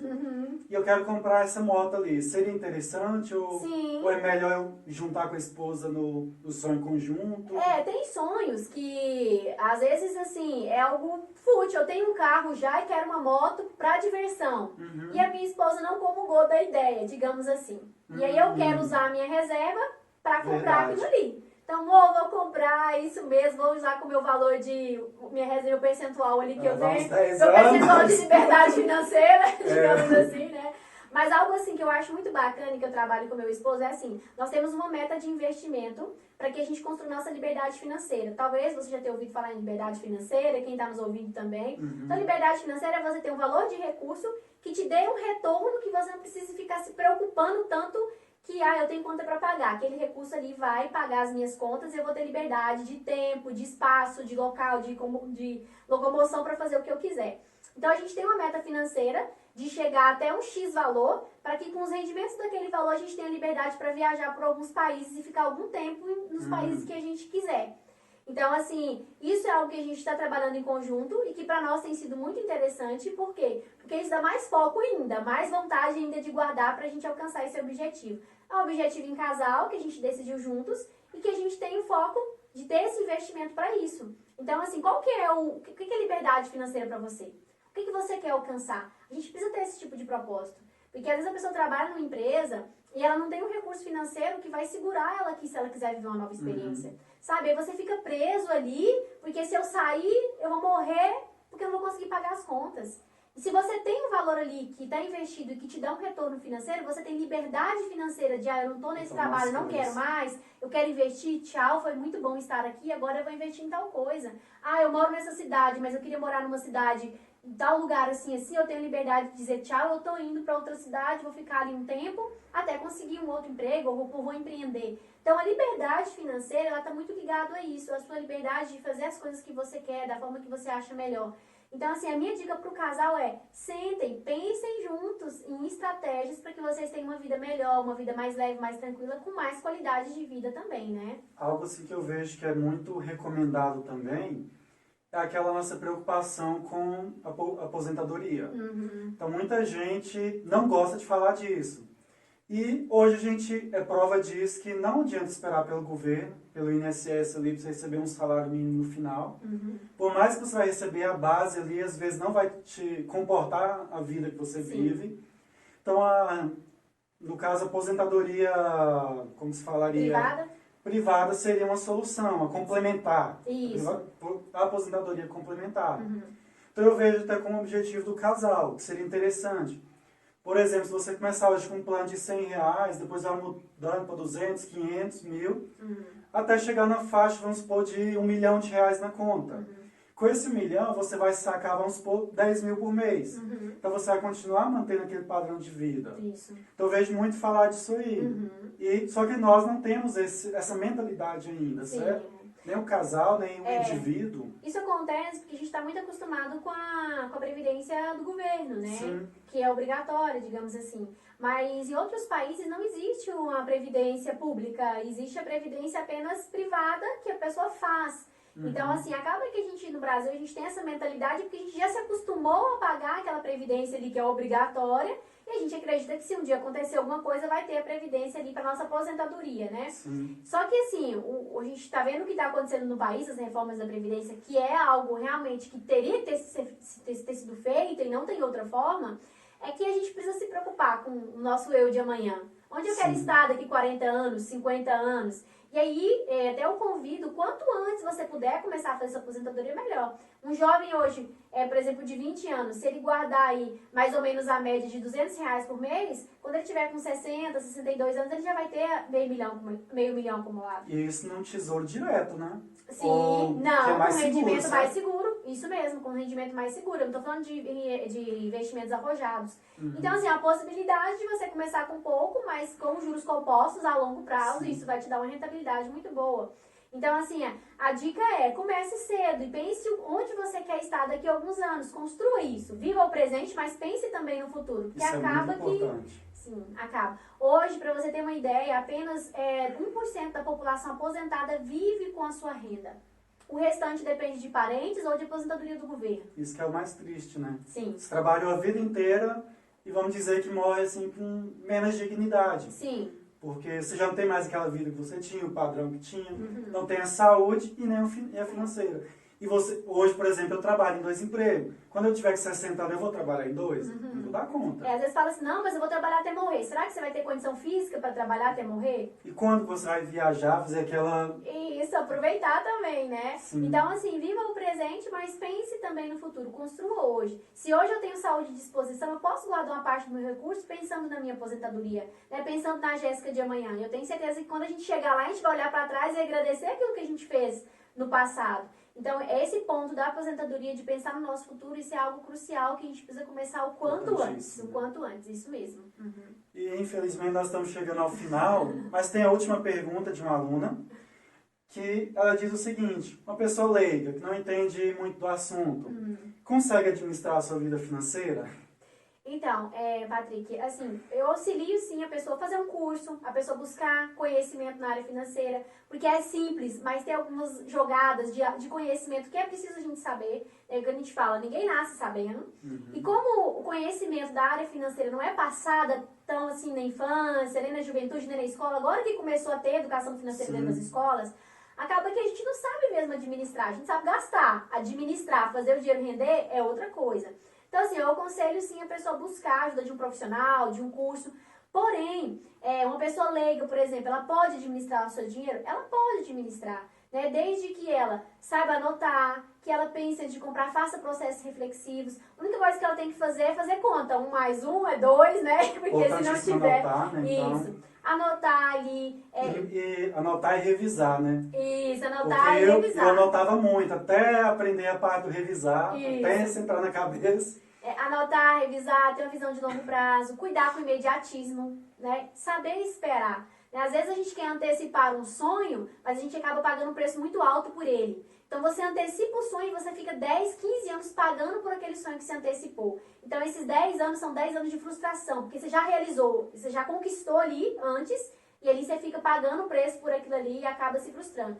Então, assim, não é que a gente tenha que prolongar o sonho, mas tenha calma, tenha paciência, espere, faça de uma forma mais estratégica para que você alcance o seu sonho de uma forma planejada e pague menos por isso. A compra de um veículo. Às vezes você compra um veículo ali, paga o financiamento, tem a desvalorização do bem no mercado e o preço que você pagou por ele foi tão alto que quando você vê, você está ali endividado até a tampa só para ter um carro. Então, assim, é nesse sentido mesmo, de pensar de forma estratégica sobre a sua vida financeira. E qualquer um pode administrar, Patrick, desde que queira e se dedique para isso. A gente dedica tempo para ir para academia, quando a gente quer fazer uma dieta, dedica tempo, e quando a gente quer falar de vida financeira, a gente também precisa dedicar tempo para isso. Então, reserve um tempo para cuidar da tua vida financeira. Jéssica, foi muito bom. Te agradeço de coração mesmo, só gratidão, a palavra que eu tenho para você, pela sua disposição, disponibilizou o escritório dela, o tempo dela, a família dela para estar aqui com a gente. Então, assim, foi muito bacana, foi muito gostoso, natural estar aqui com você. Te agradeço mesmo, viu? Deus lhe pague. E deixo você um momento também para você falar com o pessoal que está nos assistindo, o que você faz, como você pode ajudar, quem quiser te procurar, seu contato. Tá. Obrigada, Patrick, pelo convite. Obrigada a vocês, né? Espero que vocês tenham gostado. Como o Patrick falou, gente, é muito assunto. Eu amo falar de vida financeira. Então, assim, eu me amarro muito, eu gosto muito, é algo que me move. Então, por mim, eu ficaria aqui várias horas falando, né, com vocês. Mas é isso que o Patrick falou. Então, eu deixo aqui para vocês, né, a área do conhecimento que eu atuo.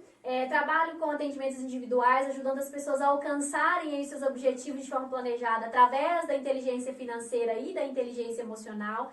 Também tem um curso que eu vou dar no mês de julho, aqui na cidade de Cristalina, de inteligência emocional e financeira. E aí, quem tiver interesse pode me procurar, viu, Patrick? Que eu falo mais sobre o curso. O curso é para a idade acima de 15 anos, porque todo mundo tem que aprender sobre dinheiro. Vai falar de tudo isso, né? Tudo isso que a gente comentou aqui, mas de uma forma aplicada. Na prática mesmo, com muito exercício, muita prática. Eu vou falar menos e vocês vão fazer mais, porque eu quero estar junto ali para que realmente a pessoa consiga desenvolver planejamento. Então, eu vou falar sobre missão, sobre propósito, por que guardar o dinheiro, por que investir o dinheiro. Então, tudo isso vai ser trabalhado, estratégias também. Então, fica o convite para vocês, né, estarem participando comigo deste curso. E agradeço mais uma vez o tempo de vocês de estarem participando desse momento. Foi muito agradável. E o convite, Patrick, muito obrigada mesmo, viu? Que bom, eu que agradeço. Vou deixar todos os contatos da Jéssica também junto. Aí do curso que vai ter, agora é dia 10, certo? O curso vai ser no mês de julho, vai começar dia 18, 18 e 19, depois 25 e 26. Acho que é isso, são 2 finais de semana, vou deixar tá? todos os contatos aí, só vocês procurarem. Muito obrigado a todos e fiquem com Deus. Tchau, tchau, fiquem com Deus.